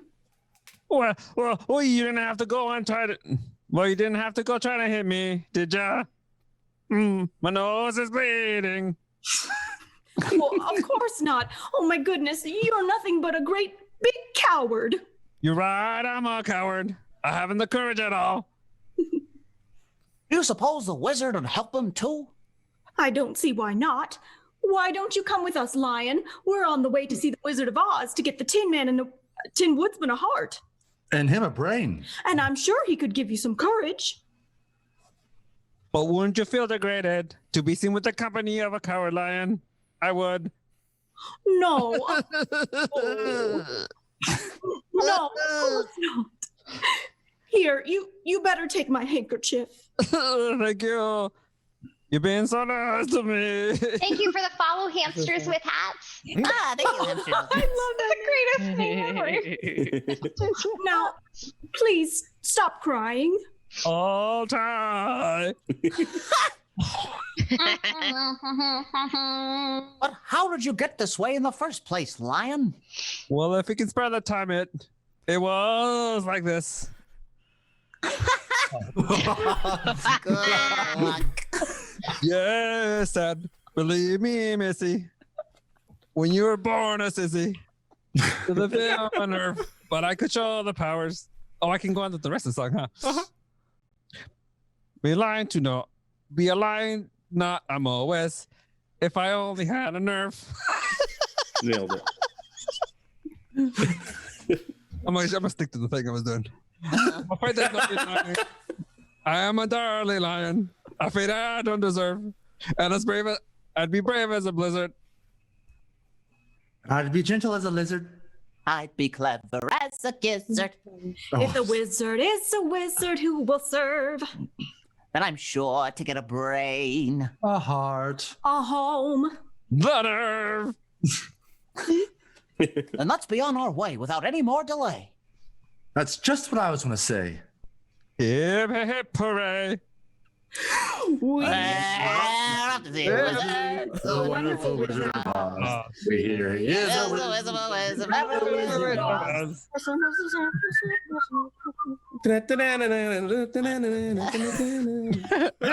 got one more. And yeah, you have one more. Oh, You can do it. Rusty Tooth just says earplugs. There's a delay. Can't help it. Little do they know, I too was hiding in the forest. I'll still get those ruby slippers, and then my power will be the greatest in Oz. And woe to those who try and stop me. Hi-ho, broomstick, away!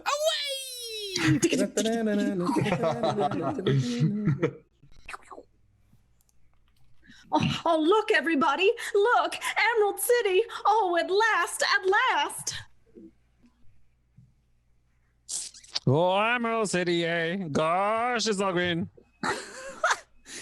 And with turrets and towers, and look how big it is. But how do we get in? The wall goes over all around everything. It most certainly does. Look, at the top of the wall. Oh, who are you? Well, that's my question. Who are you? Well, if you'll let us in, we'll be glad to tell you. Let you in, huh? Well, you look harmless enough. Open the gates of Emerald City.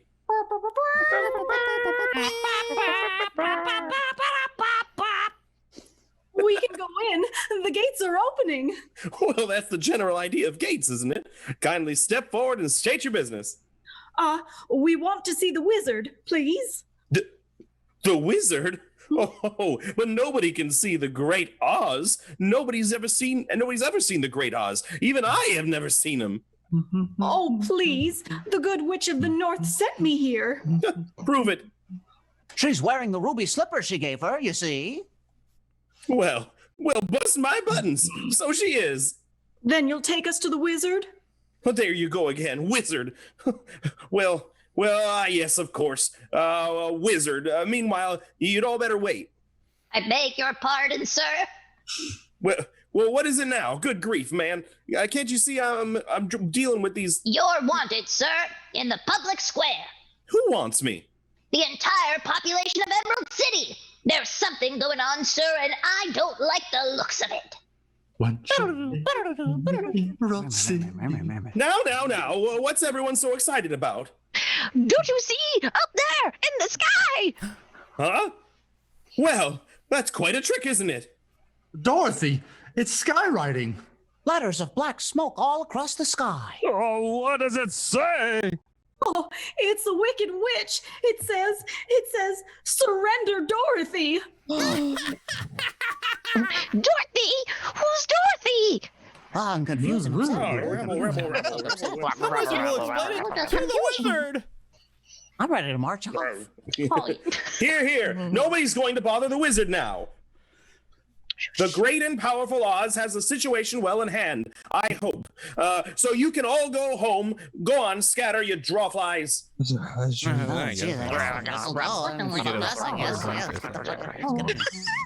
But if you please, sir, we want to see the wizard right away. Certainly not. Not nobody, not no how. But she's Dorothy. The witch is Dorothy? No, not even you. Oh, please. It's the only way I'll ever be able to get home. Not nobody, not no how. Oh, Auntie M was so good to me, and I never appreciated it running away, hurting her feelings. What's that? Oh, Professor Marvel said she was sick. Maybe she's dying and it's all my fault. I'll get you to the wizard somehow. He's crying too. You see, I had an Aunt M once myself. Oh, this is all highly irregular, but just follow me. Da da da da da da. Dun dun. Spooky, spook. He just left us in this chamber. It's so dark and vapory, huh? He said the wizard would be waiting for us. Oh, I'm closing my eyes. Just tell me when it's all over. Silence! Who is that? I am Oz, the great and powerful. But we can't see anybody. Silence! You shall never see me. But if you please, we must tell you something. Nobody ever tells me anything. I know everything. You're a little girl who wants to go home. And you, Tin Man? Yes, Your Honor. Clinking and clattering for a heart. And you? Me or wizardry? A billowing bale of bovine breakfast food, begging for a brain. And you, Lion? Oh, He's fainted. Oh, Lion, wake up. The wizard will be awfully mad. Oh, you ought to be ashamed of yourself. I what? Frightening the poor cowardly lion like that when he came for your help. Silence! The beneficent Oz has every intention of granting your requests, but you must first prove worthy. Oh, we will. We'll do anything. Very well. Bring me the broomstick of the Wicked Witch of the West. Oh, but if we do that, why, we'll have to kill her to get it. Bring me her broomstick, and I'll grant your request. But what if she kills us first? Silence! I leave the great gates of Emerald City, follow the arrows marked Haunted Forest, if that's not ominous enough, and hence to the witch's castle. Now go and return if you can. The Haunted Forest? The witch's castle? Well, I guess there's nothing else to do but go. That's the spirit, Dorothy. Come on, Lion. We're not afraid. We'll get that old broomstick.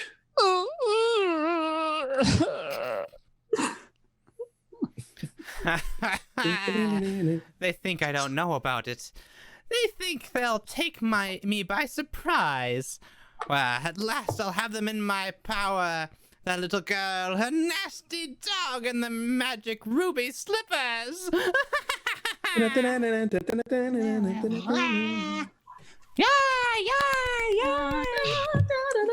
da, da. In just a few moments, we'll bring you Act 3 of The Wizard of Oz.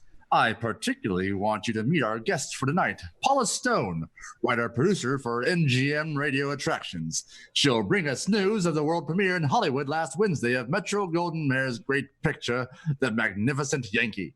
As commentator at the premiere, you interviewed the many stars who attended, didn't you, Paula? Well, yes, I did, Mr. Kingsley. It was one of those most thrilling evenings I've experienced.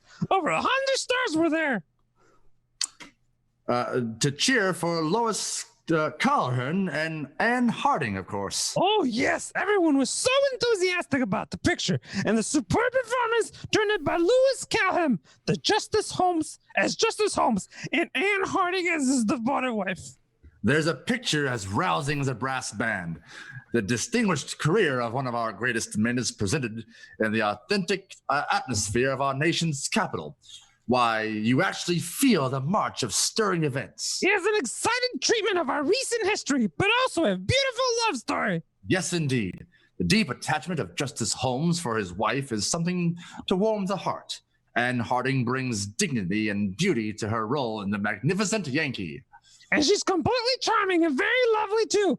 Of course, as you might expect, like so many favorite stars I interview from time to time, she gives credit to Lux Care for her skin and in keeping right for the cameras. Well, after all, Miss Stone, it's Hollywood's own beauty soap, you know? Oh, yes, Mr. Kennedy. And Lux is the big bath size is just as popular. I know I wouldn't be without it. There's nothing more luxurious than after a busy day than refreshing Lux soap bath. There's nothing special about the lather. Rich and creamy in the hardest water. Yes, it leaves the skin really fresh, fragrant too, nice and delicate perfume. No wonder the stars prefer the scent smooth bath cake thing. Thank you, Miss Paula Stone, for being here tonight. Now here's a shopping hint for ladies in the audience. Get your generous bath-sized Lux toilet soap tomorrow. Enjoy this luxurious lather and delightful perfume. You'll discover why screen stars Wow. You'll discover why screen stars say it makes you sure of all over Lux loveliness. Nah. 9 out of 10 famous stars use fragrant Lux toilet soap. We pause now for radio identification. This is CBS, the Columbia Broadcasting System. Oh, I didn't know I thought it was Central Broadcasting System. It's changed. Maybe. The curtain rises on Act 3 of The Wizard of Oz, starring Haley Chavers as Dorothy. Well, if Dorothy is ever to get back to Kansas, And if I'm to ever have a brain. and me a heart, And me a courage. then Dorothy must first get the broomstick of the Wicked Witch and bring it back to the Wizard of Oz. But if the wizard knows everything, the Wicked Witch, unfortunately, knows quite a lot herself. Now, in her bleak and dismal castle, she gloats over a newly captured prisoner. Excuse me for laughing, but it was so easy to capture you that I can't help it. At least my friends got away. And Toto, too. What do I care about them? It's you I wanted. You and that magic ruby slippers. I had every warrior slave in the castle on the watch for you. Now give me those slippers. No, the good witch Glinda told me not to. Fool that I am. I should know the slippers will never come off as long as you're alive. You mean? Ah! Now, how shall I do it? Bum, bum, bum, bum. I think I'll make up a special batch of poison, yes. That ought to do it, some nice fresh poison. Knife to the heart always helps. Wee woo. Look, it's Dorothy's dog. Tin Man, Lion, look. Oh, we're goners now, all right. You lead the witch's soldiers right here to our hiding place. No. He's come to take us to Dorothy, up there in the castle. We can't fail her now. We can't. Oh, I'll go. Witch or no witch, guards or no guards, I'll tear him apart. Knock him cold. I may not come out alive, but I'm going in there. Oh, Lion, that's wonderful. There's only I want one thing you fellas to do. What's that? Talk me out of it. Oh, no, you don't. Come what may, we're going to rescue Dorothy. All right, Toto, show us the way.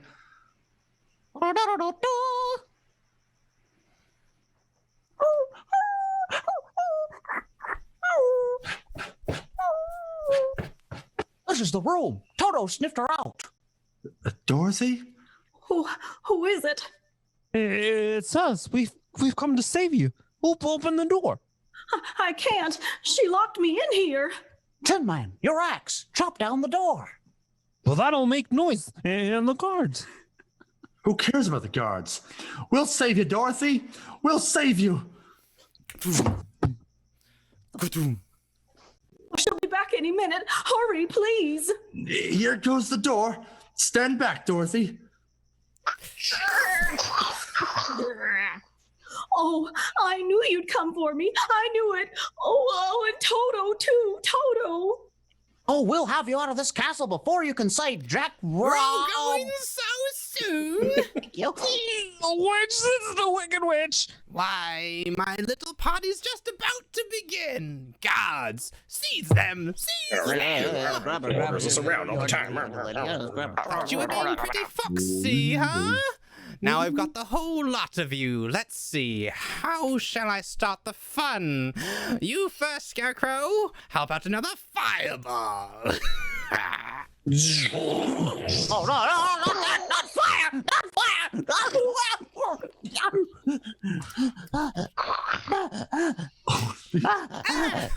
Jesus.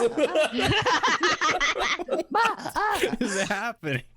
I'm waiting for a scream. Sorry, scream quietly. Oh, I'm burning! I'm burning! I'll help you. This bucket of water. No, put that down! Oh, thank you, Dorothy. Thank you. Ow, you cursed brat! You killed me! You've killed me! Nonsense. I just happened to splash some water on you, too. Oh, look, the witch, she's melted.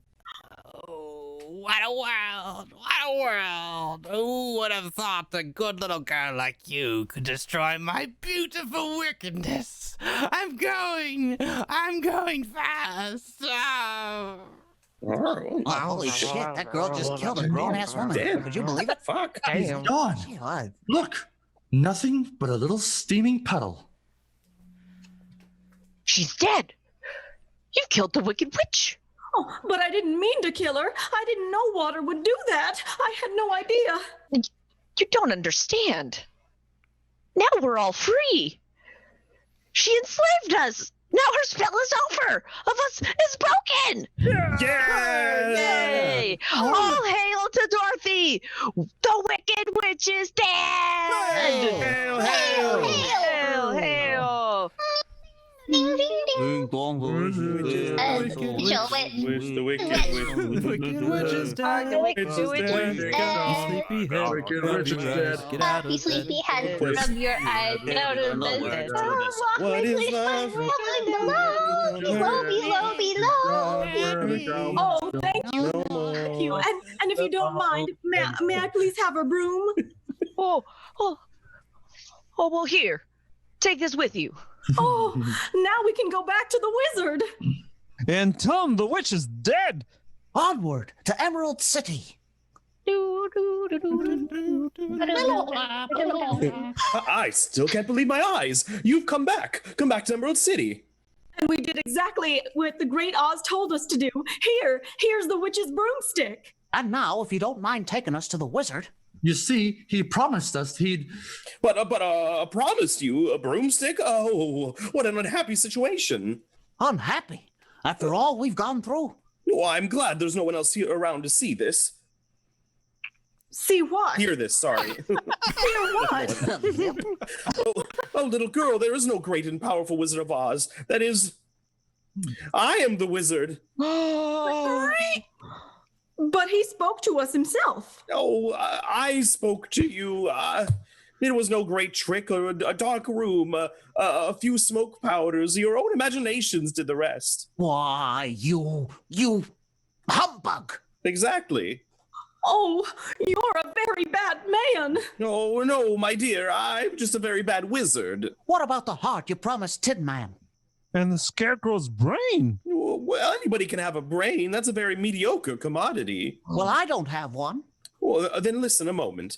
Back where I come from, we have great universities where men go to become deep thinkers, and when they come out, they know how to think just fine, and with no more brains than you have. What? But they have one thing you haven't got: a diploma.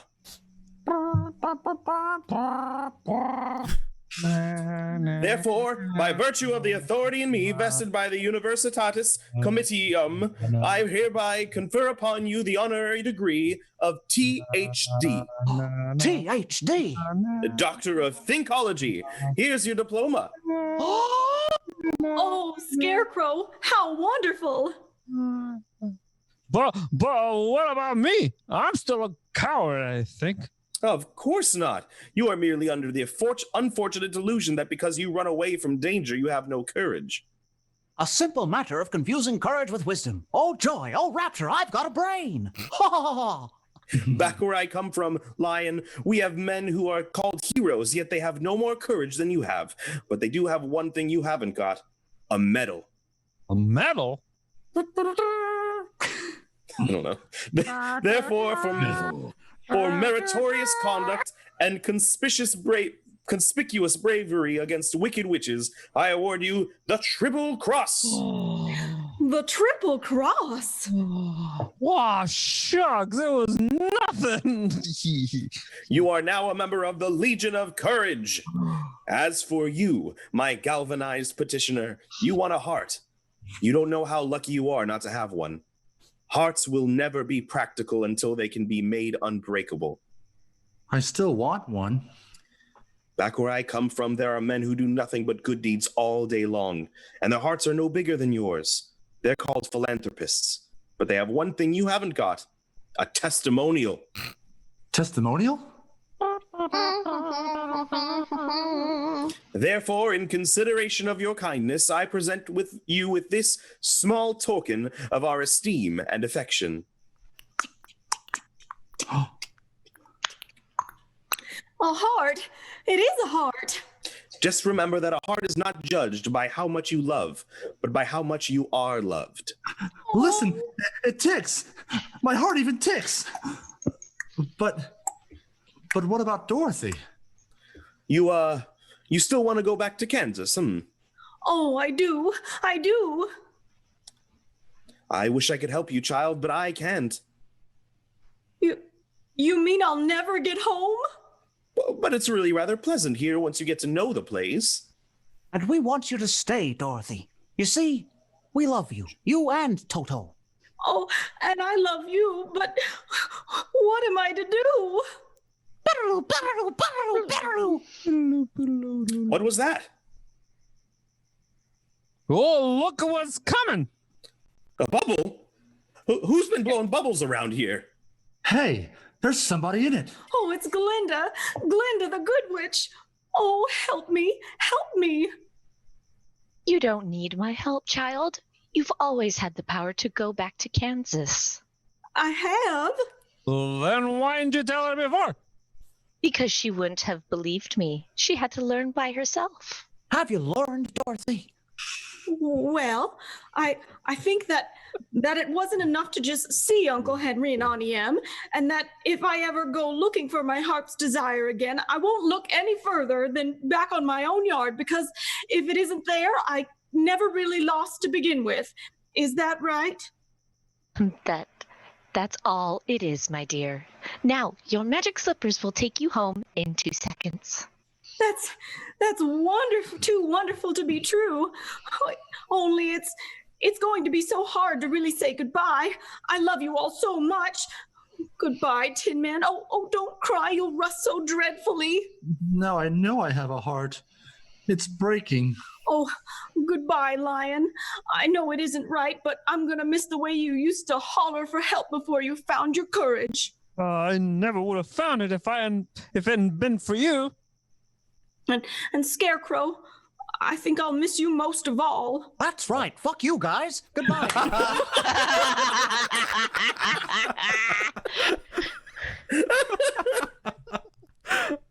Wrestling my axe with me. Roll for attack.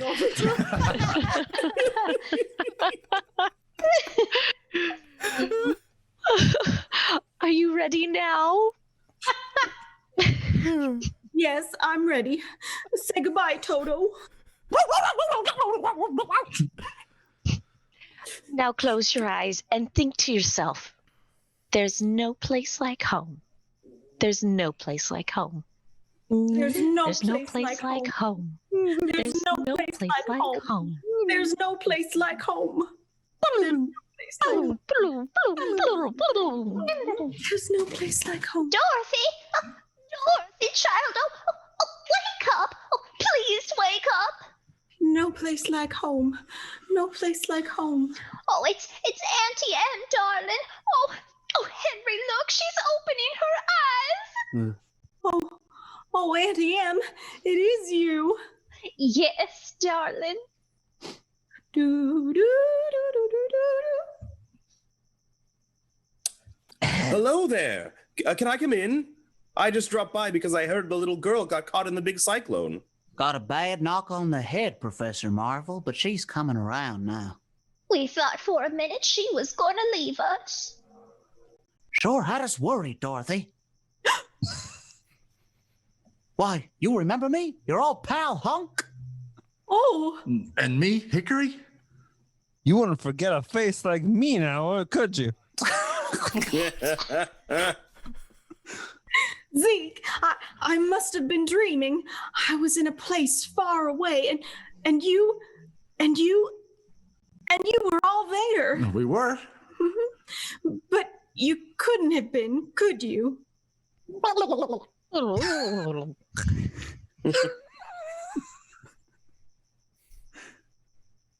Annie Ann. My place, Hey, JD. my brain's Underneath- leaving me. Underneath yes, Gently Magical. Gently magical in background behind. Oh, yes, we dream lots of silly things, dear. When we're No, Aunt Em, this was real, truly live place. And all I kept saying to everybody was, I want to go home. And they sent me home.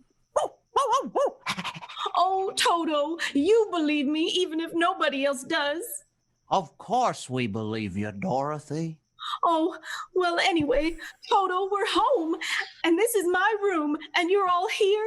And I'm never going to leave here ever again because I love you all. And oh, Auntie Em, there's no place like home. I'm gonna get the fuck out for college. Someday I'll wish upon a star and wake up where the clouds are far behind me, where troubles melt like lemon drops way above the chimney tops. That's where you'll find me. Somewhere over the rainbow, bluebirds fly. Birds fly over the rainbow. Why then, oh, why can't I?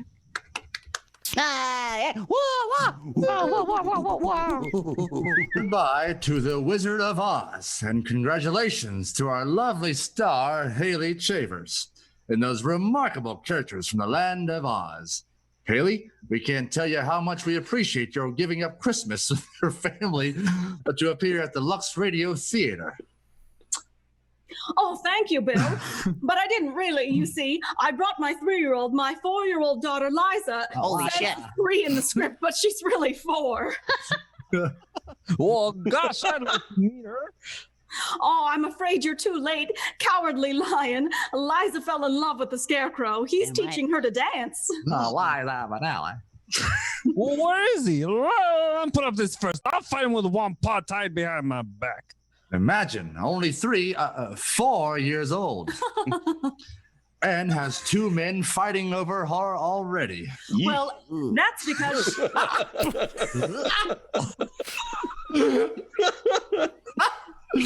Lies. Okay. Well, that's because she's a Lux girl, Bill, just like her ma. Well, I can see her bringing up. I can see you're bringing her up right, Judy. Now, what are you girls going to do? Go home and eat more turkey? Oh, no. Positively no more today. But I promised Liza if she was a good girl, I'd take her to the movies tomorrow. Well, why not take her to see Esther Williams in the Pagan Love Song, Metro Golden Mare's new musical? Well, that sounds good. Liza loves singing and dancing. Then be sure she listens in next week because we'll have another holiday special. Two of Hollywood's brightest musical comedy stars, Ginger Rogers and George Murphy.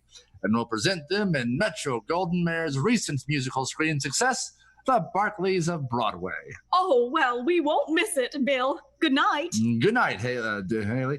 And may your new year be a very happy one. Yay! Yay! Yay! Yay! Who's this and this? Who is this Hollywood star? Wait, my page rolled up. One of 3 beautiful sisters. She's written a best-selling book on charm. She's the glamorous mother of 4 lovely daughters. A glamorous mother of 4? Uh-huh. How about Joan Bennett?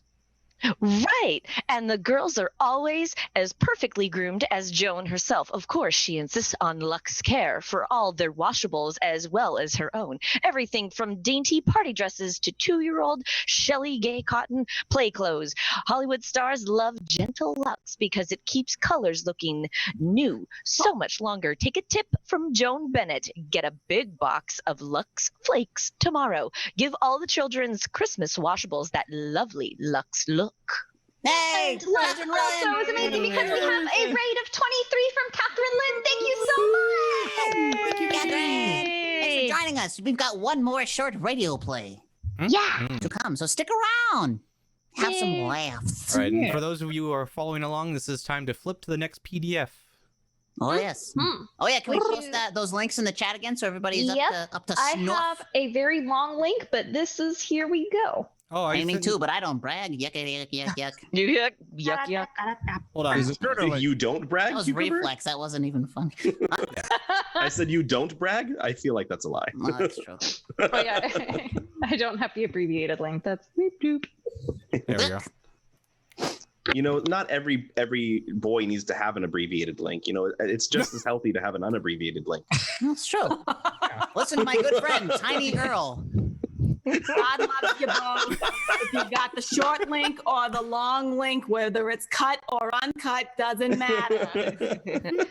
Just make sure to use Lux soap. That's right. Lux up. I can't talk anymore. Lux up. Lux up, buddy.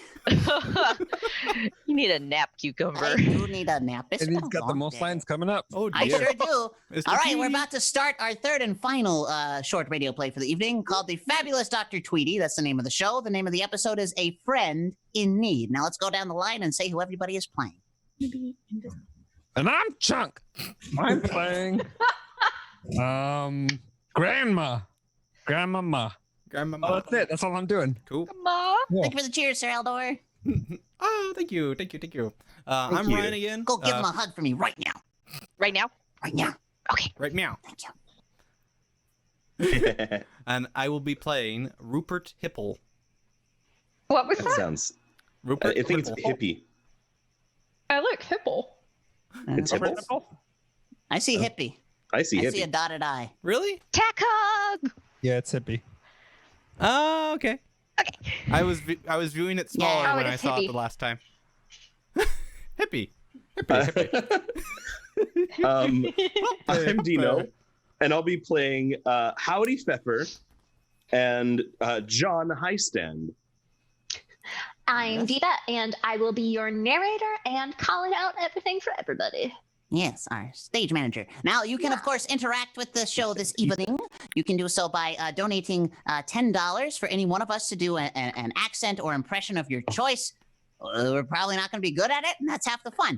For $15, you can force us to do our lines in a song or musical style of your choice, and we'll do that as well for a few pages. And Also not very good. Yes, and for $20, you can force all of us to do an accent together. And every time we hit 100, we all sing all of our lines for a little bit. Those will be better. We have also the Invisible Man joining us.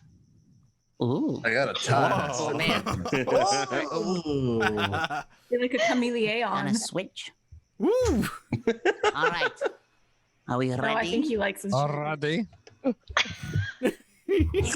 Nelito, take us away. All right. Oh, I'm Justin. I'm playing Alexander Potts. Oh, sorry. I'm Haley, and I'm both of the announcers. Nice. All right. I'm Connie, and I'm Susan Woodward. I'm Cucumber, and I'm the fabulous Dr. Tweedy. Yeah. We skipped through a lot. Sorry about that. Yeah, and just as a Skibbity Yeah? bop. what I'm looking for. Any of them? As a heads As a note. As a note, any suggestions made about the announcements are not the words of Perception Studio, but merely just reading. Yeah, no, we've come across some interesting shit. I'm looking at them now. These are not But Lux Soap, Yeah. though. Lux Soap, yeah. That Lux Soap. Toilet Well, soap. we're gonna read it as girl. just so you know, we're not recommending the things that are on the script. I don't even think they exist anymore, these products. but just No. And now we start. Yep. Pall Mall Famous Cigarettes present Frank Morgan as the fabulous Dr. Tweedy. Pall Mall Famous Cigarettes, wherever particular people congregate. On land. In the air. On the sea. Wherever particular people congregate. Pall Mall Famous Cigarettes. Outstanding. And they are mild. Pall Mall Famous Cigarettes are made from Pall Mall's traditionally fine imported and domestic tobaccos. Pall Mall's greater length travels the further smoke. It filters the smoke, gives it at the very first puff that cooler, smoother taste. Wherever particular people congregate, Pall Mall Famous Cigarettes, outstanding. And they are mild. Woof. Hollywood. Pall Pall Mall Famous Cigarettes presents Cucumber as the fabulous Dr. Tweedy, written by Robert Riley Crutcher. A friend in need is a friend indeed. Dr. Tweedy, the dean of men at Potts College, has a host of young friends, and they are always in need. Dr. Tweedy, can I borrow $10? But his young friends aren't really selfish. Whenever Dr. Tweedy is in need, they are right there offering to help. Dr. Tweedy, I know how busy you are, and I'd like to help you out. You know, answer the telephone or type or... That's very sweet of you, Susan. What would you like to start with? An advance on my salary? You need it. No. Yes, Dr. Tweedy now has a pretty little secretary who has relieved him of all his tedious office details. The telephone is answered promptly. Hello. Messages are taken efficiently. No, Susan isn't here. Yes, I'll tell her when she comes in. And of course, Dr. Tweedy's constant stream of callers are treated with the utmost courtesy. No, Susan isn't here. Can't you read the sign I tacked on the door? It's printed very plainly. Susan is out. Well, when do you expect her back? On payday. Would you care to leave your name in her visitor's book, volume 10? No, sir. I haven't got anything else to do. I'll wait. All right, Howdy. You wait. We'll grow old together. Sit over there at her desk. I want to see how it looks with somebody behind it. Okay. But first, I'd better bring in my slush pump. Slush pump? Yeah, I'm a slide man in the band. Slide man? I play the trombone. I left it out in the hall. I don't want anybody to swipe it. Hello. No, Susan isn't here. Yes, if I see her, I'll tell you. And I online in the drugstore. And if you see her, tell her there is a Susan line in my office.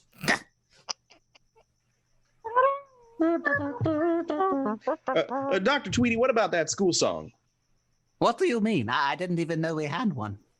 No, we've got one all right, but we can't play it. Why not? Well, it might have been okay back in 1880 when this was just a girls' school, but now that it's co-educational.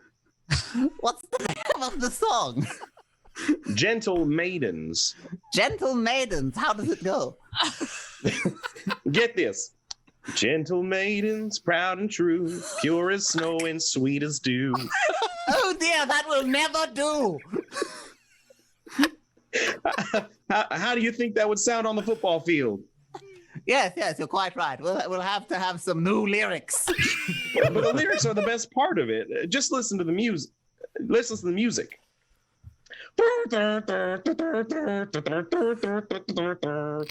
You see, that song was originally written for mandolins and banjos. We can't do anything with it. Perhaps if you played it at a faster tempo. We tried that. Listen. See, just doesn't sound any good. No, it doesn't, Howdy. But it gets it over with faster. Dr. Tweedy, we might as well face it. Gentle Maidens is a load of corn. Can't you, do something with it? You mean lick my chops? I beg your pardon. I threw in a few licks. No, you can't get gut bucket Gentle Maidens. They won't stay in the bucket. Listen. See, it just doesn't work. Yes. Howdy. Does it require much wind to blow that thing? No. What are we going to do about that song? Let's try to forget it. But Dr. Tweedy, we have to have a school song. You shall have one. A new one. A very good one, too. I've done some composing in my day. I'll write it myself. No. Well, maybe Gentle Maidens isn't so bad then.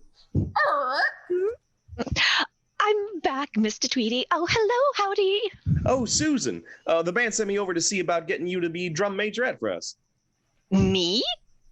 A drum majorette? Yeah, you got the markings of a terrific one. Gee, wouldn't that be wonderful? But I can't. Why not? It would take up so much time, and what would poor Dr. Tweedy do without me? Keep on answering the telephone? But, Susan, if you'd like to resign your position as secretary... Oh, no, Dr. Tweedy. I'd never do such a thing like that. Never. Of course. It would be a great blow to me, but... No!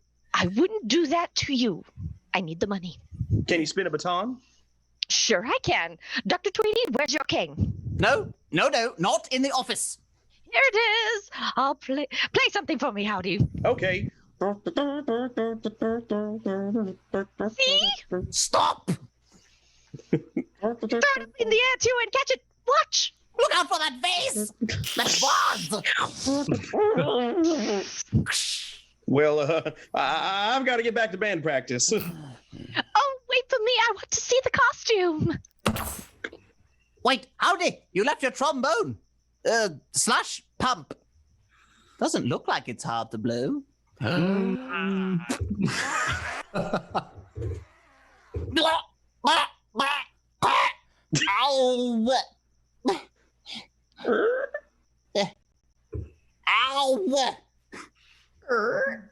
Ow! Tilly? Tilsy? Kylie? It's also Connie. What? Tilsy? It is? Oh, Dr. Tweedy. I have put up with some horrible things since I have been Dean of Women here, and this racket is more than I can endure. Will you please put that thing down? I can't be told. My tongue is caught in the mouthpiece. I can't understand a word you say. Dr. Tweedy, I am expecting a very important visitor. The man who leases the land to this college, to be exact. I shall appreciate it if you will curb your musical impulses until he has gone. Thank you.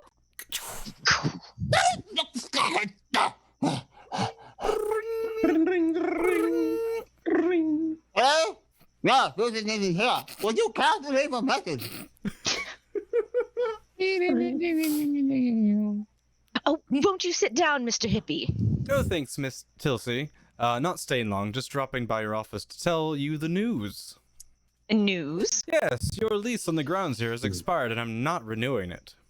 Mr. Hippie, you can't possibly mean that. Yes, I'm selling it to a school for $1. I won't live forever, and I don't want any fighting over my will after I'm gone. I don't know what to say. Well, you know, my wife went to school here, and as a matter of fact, I proposed to Bessie on the stone bench in the front of the administration building. She was mighty fond of this school. I understand, Mr. Hippie. I have the papers here in my pocket. All they require is Mr. Potts' signature. Well, Mr. Potts was taking his grandmother to a summer resort. I'll try to catch him and have him stop off on the way. That's fine. I'll be here for a day or so.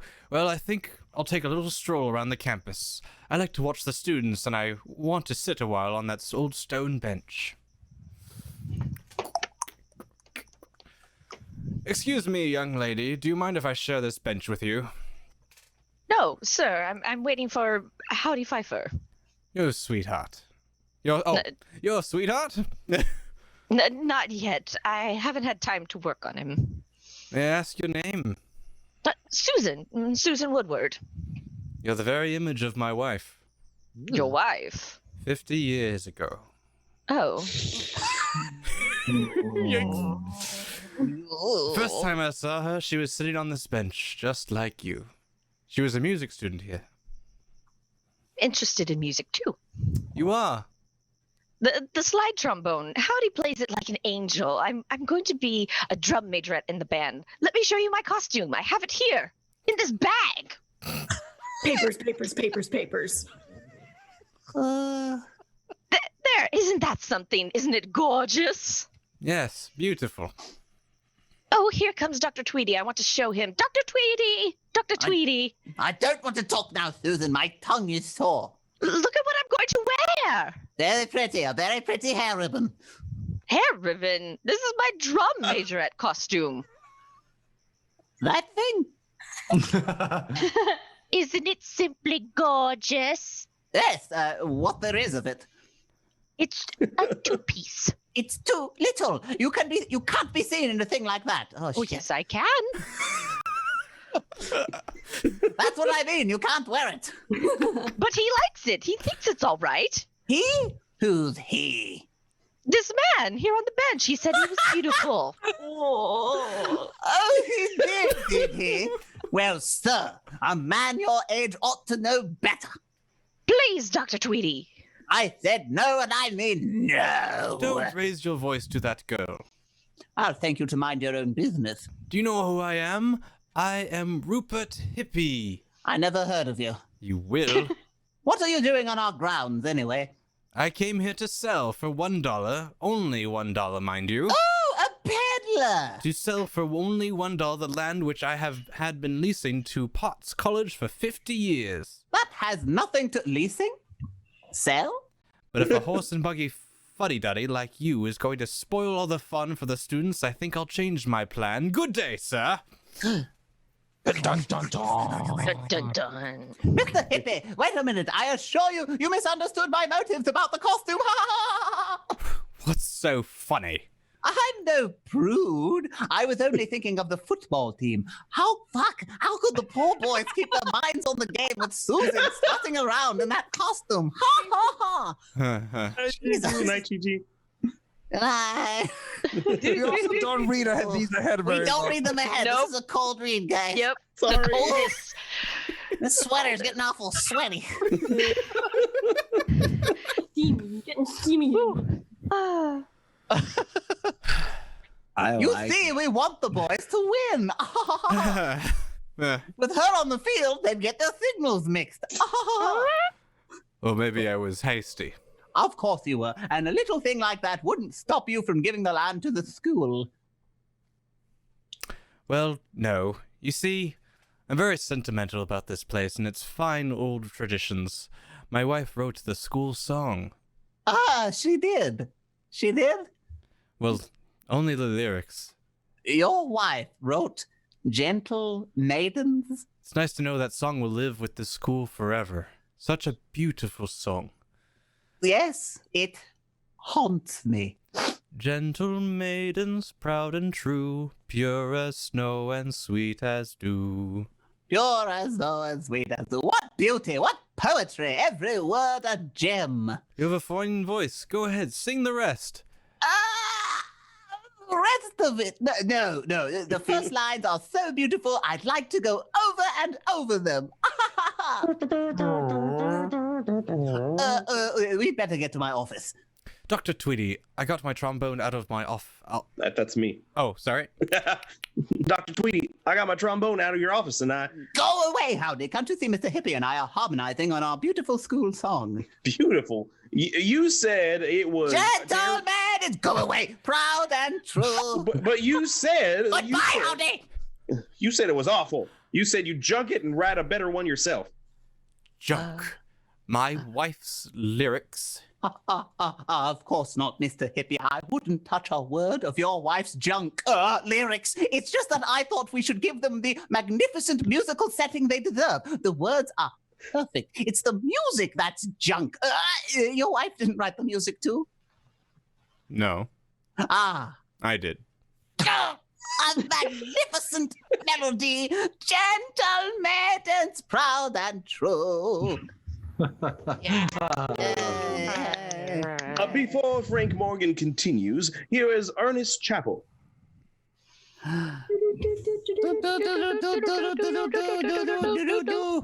Ladies and gentlemen, watch a Pall Mall smoker when he tries to light an old-fashioned short cigarette and notice what happens.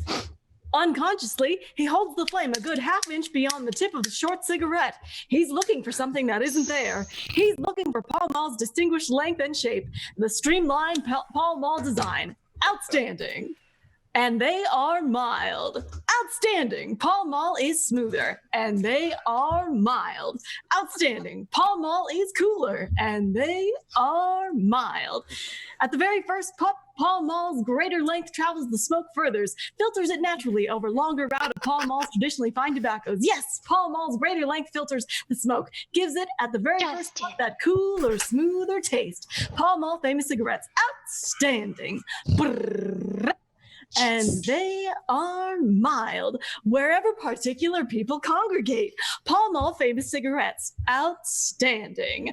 Brrr. And they are mild.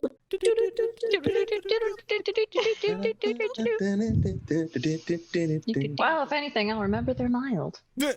Right. They And are now back mild. to Cucumber, as the fabulous Dr. Tweedy, Mr. Potts, chairman of the board of trustees, has finally arrived at the college, and it seems Mr. Potts has his hands full.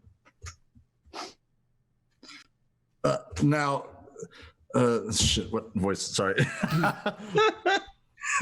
Now, Grandma. Oh, why did you drag me here?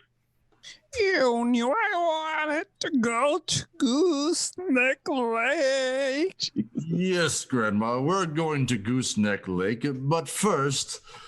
Then why did you drag me here? Guys, it'll take forever. Because Grandma has to attend to some very important college business. Come on, Grandma, please. Let's go over to the administration building. I don't want to go inside. It's nice outdoors. That's why I don't want to go to Gooseneck Lake. Yes, Grandma, but you don't understand. Mr. Hippie, who has been leasing us this land, now wants to give it to the college. There are papers to be signed. Now, come on. I don't want to. And don't tell me what to do. No, Grandma. I want to take the walk. Well, when you get tired, just come back to... I don't get tired. Do you have a jackknife? No. Why? Where are you going? This. I'm going down to the old elm tree. Is she drunk? Still the drunkard from last time. You still. Sonny? Oh, Sonny!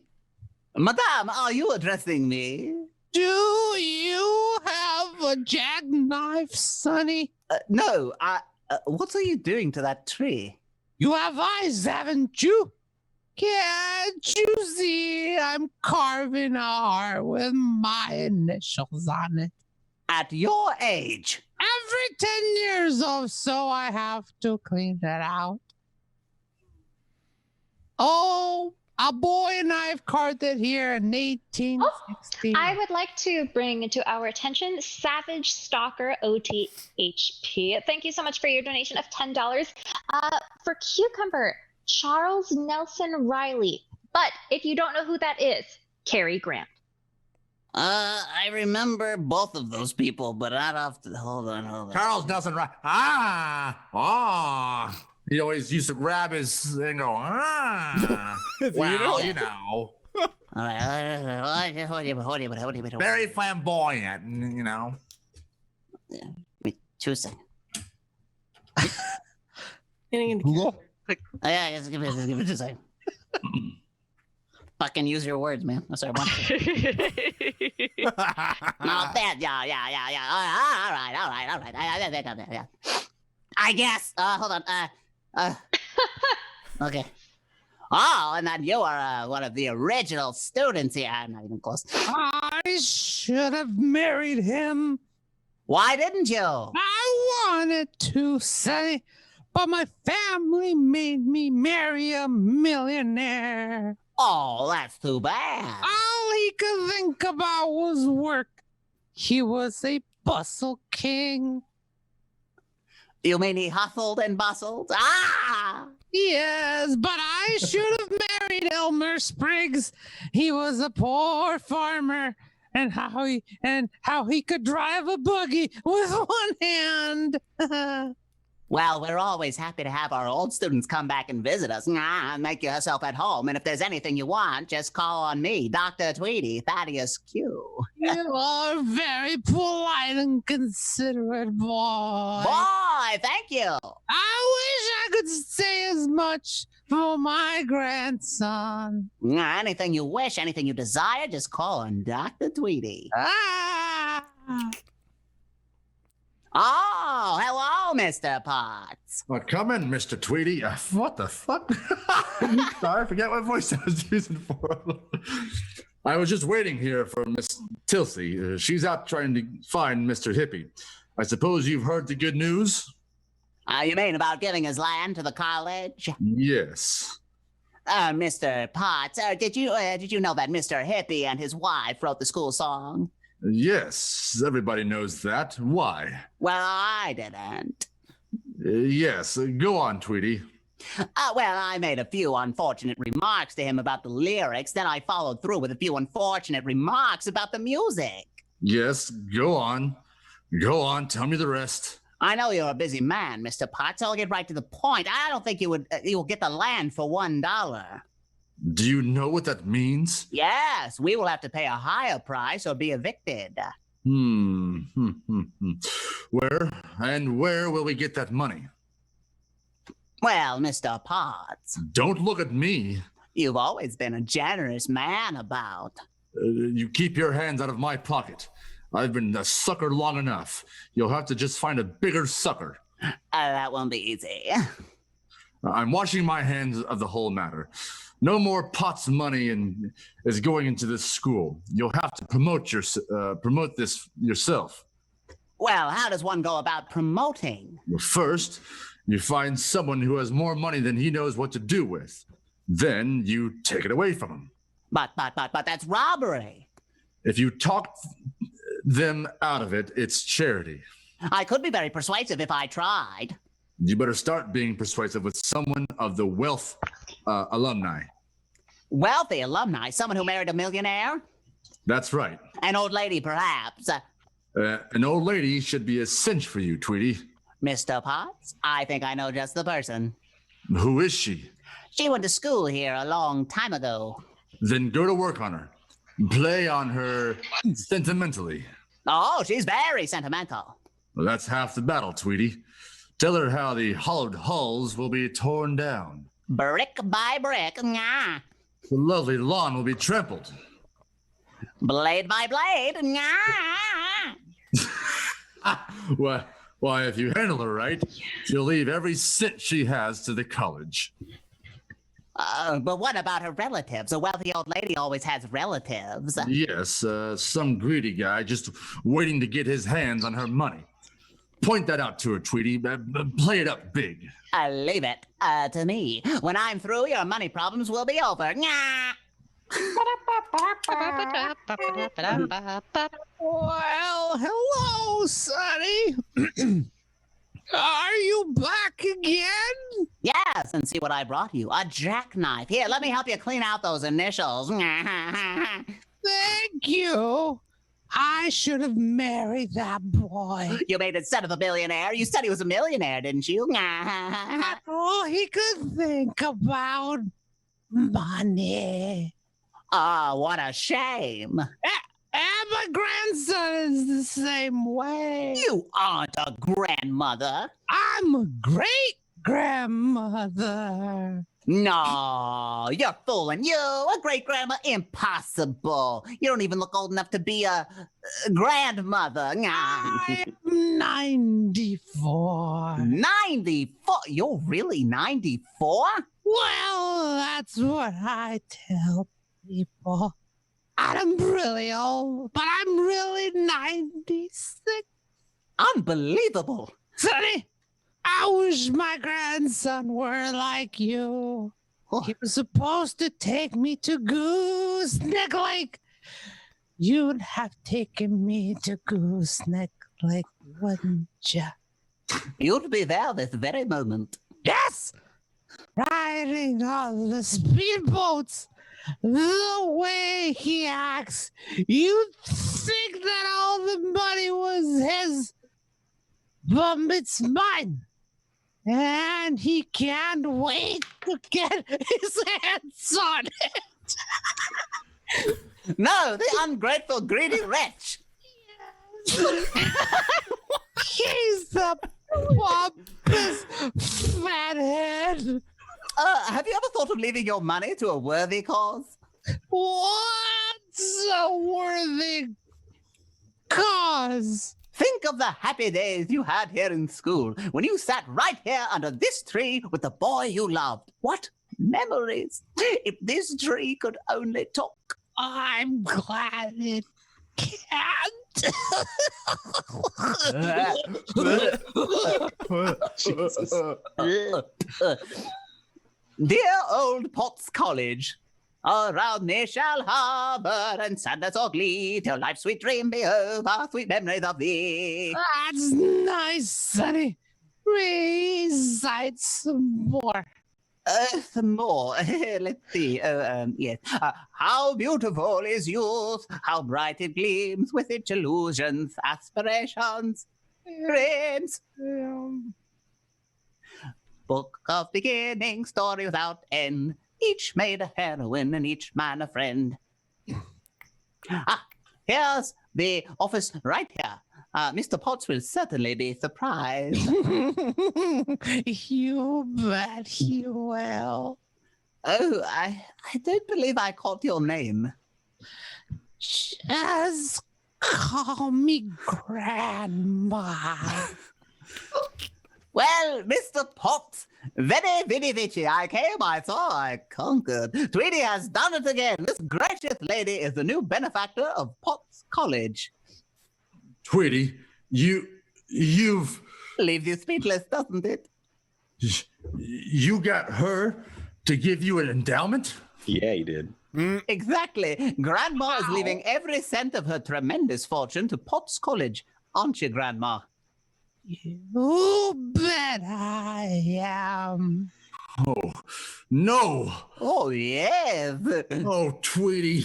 She had intended to leave all her money to her grandson, the pompous fathead, but I convinced her the college was a more worthy beneficiary. Didn't I, Grandma? You bet you did. No, this is all a bad dream.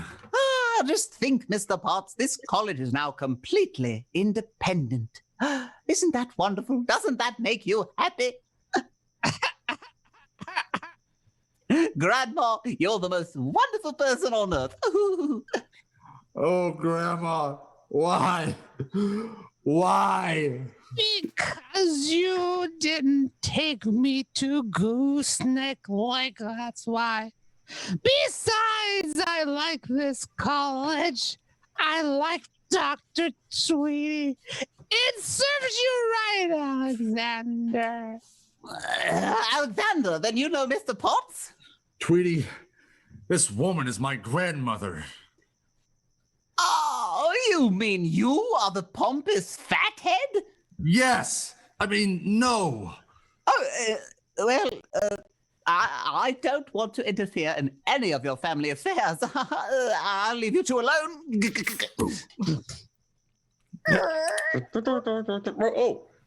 We've been waiting for you, Dr. Tweedy. Yes, we. Susan! My office is not the place to entertain your. Why, hello, Mr. Hippie. I hope you don't mind, Dr. Tweedy. We were having a little jam session here. Jam? Oh, thank you, Valen36. Always coming through with your donation of $10 for Joe. Let's see if we can get Grandma to go faster. Put some. Uh-oh, my lines are over. Yeah. Oh, no. Okay. Question: can we? Is someone willing to volunteer their part for a couple pages for Chunk I'll to throw probably those have the lines in? sign off at the. No, I don't even have a sign off at the end. Never mind. You want to be Tweety for the end? Yeah. I have. You can be Howdy if you want. There's a Just do handful of all lines. the lines, Chunk. Just do them all. Grandma Read all the Howdy. lines. Yeah, that way Cucumber you can finish as Tweety, and we'll have Okay. Grandma Chunk as Howdy. Howdy. I'll be Grandma Chunk. Grandma Chunk doing Howdy's lines. Got it. But you gotta hit the nos. Okay, got it. And go, go, go, go, go. Wait, where are we? Let's Bottom take of it from- 21 let's on your take it line. from- Alexander. Why don't we back it up just a little bit and take it from Howdy's line? We've been waiting for you, Dr. Tweedy. Perfect. Yeah, okay. Door opens.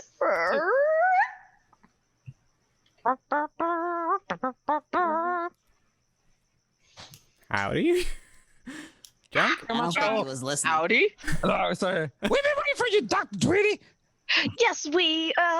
Susan! My office is not the place to entertain your. Why, hello, Mr. Hippie. I hope you don't mind, Dr. Tweedy. We're having a little jam session here. Jam session? Mr. Hippie, is this okay to school the chain song? Nope. Yeah. Mr. Yes. Hippie, is this okay to change the school song? Yes, after talking with Susan, I realized you can't force an old song like that on young people. It means a lot to me, of course, but I don't want to be a... What did you call it? A square? Yes, a long hair. Then you've changed your mind. You're giving the land to the college. Yes. Well, that's wonderful. I'll go right in and tell Mr. Potts. Maybe you'd better tell him, Mr. Hippie. No hurry. First, I want to hear that song that Howdy has composed. It's Mellow Rooney. Play it out, Howdy. Give it. Okay.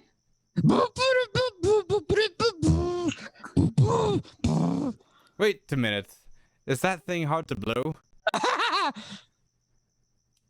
It's easy. Like to try it? Well, yes, I would. That's your line. Just let him go. Just let him go. Just let him read the whole thing. Just run with it. Yeah. Mr. Hippie, I wouldn't do that if I were you. Why not? If you're not careful, you'll get your tongue caught in it. Here, let me show you. Yeah, keep your tongue way back, because if you push it up front like this, don't the thunder hit me?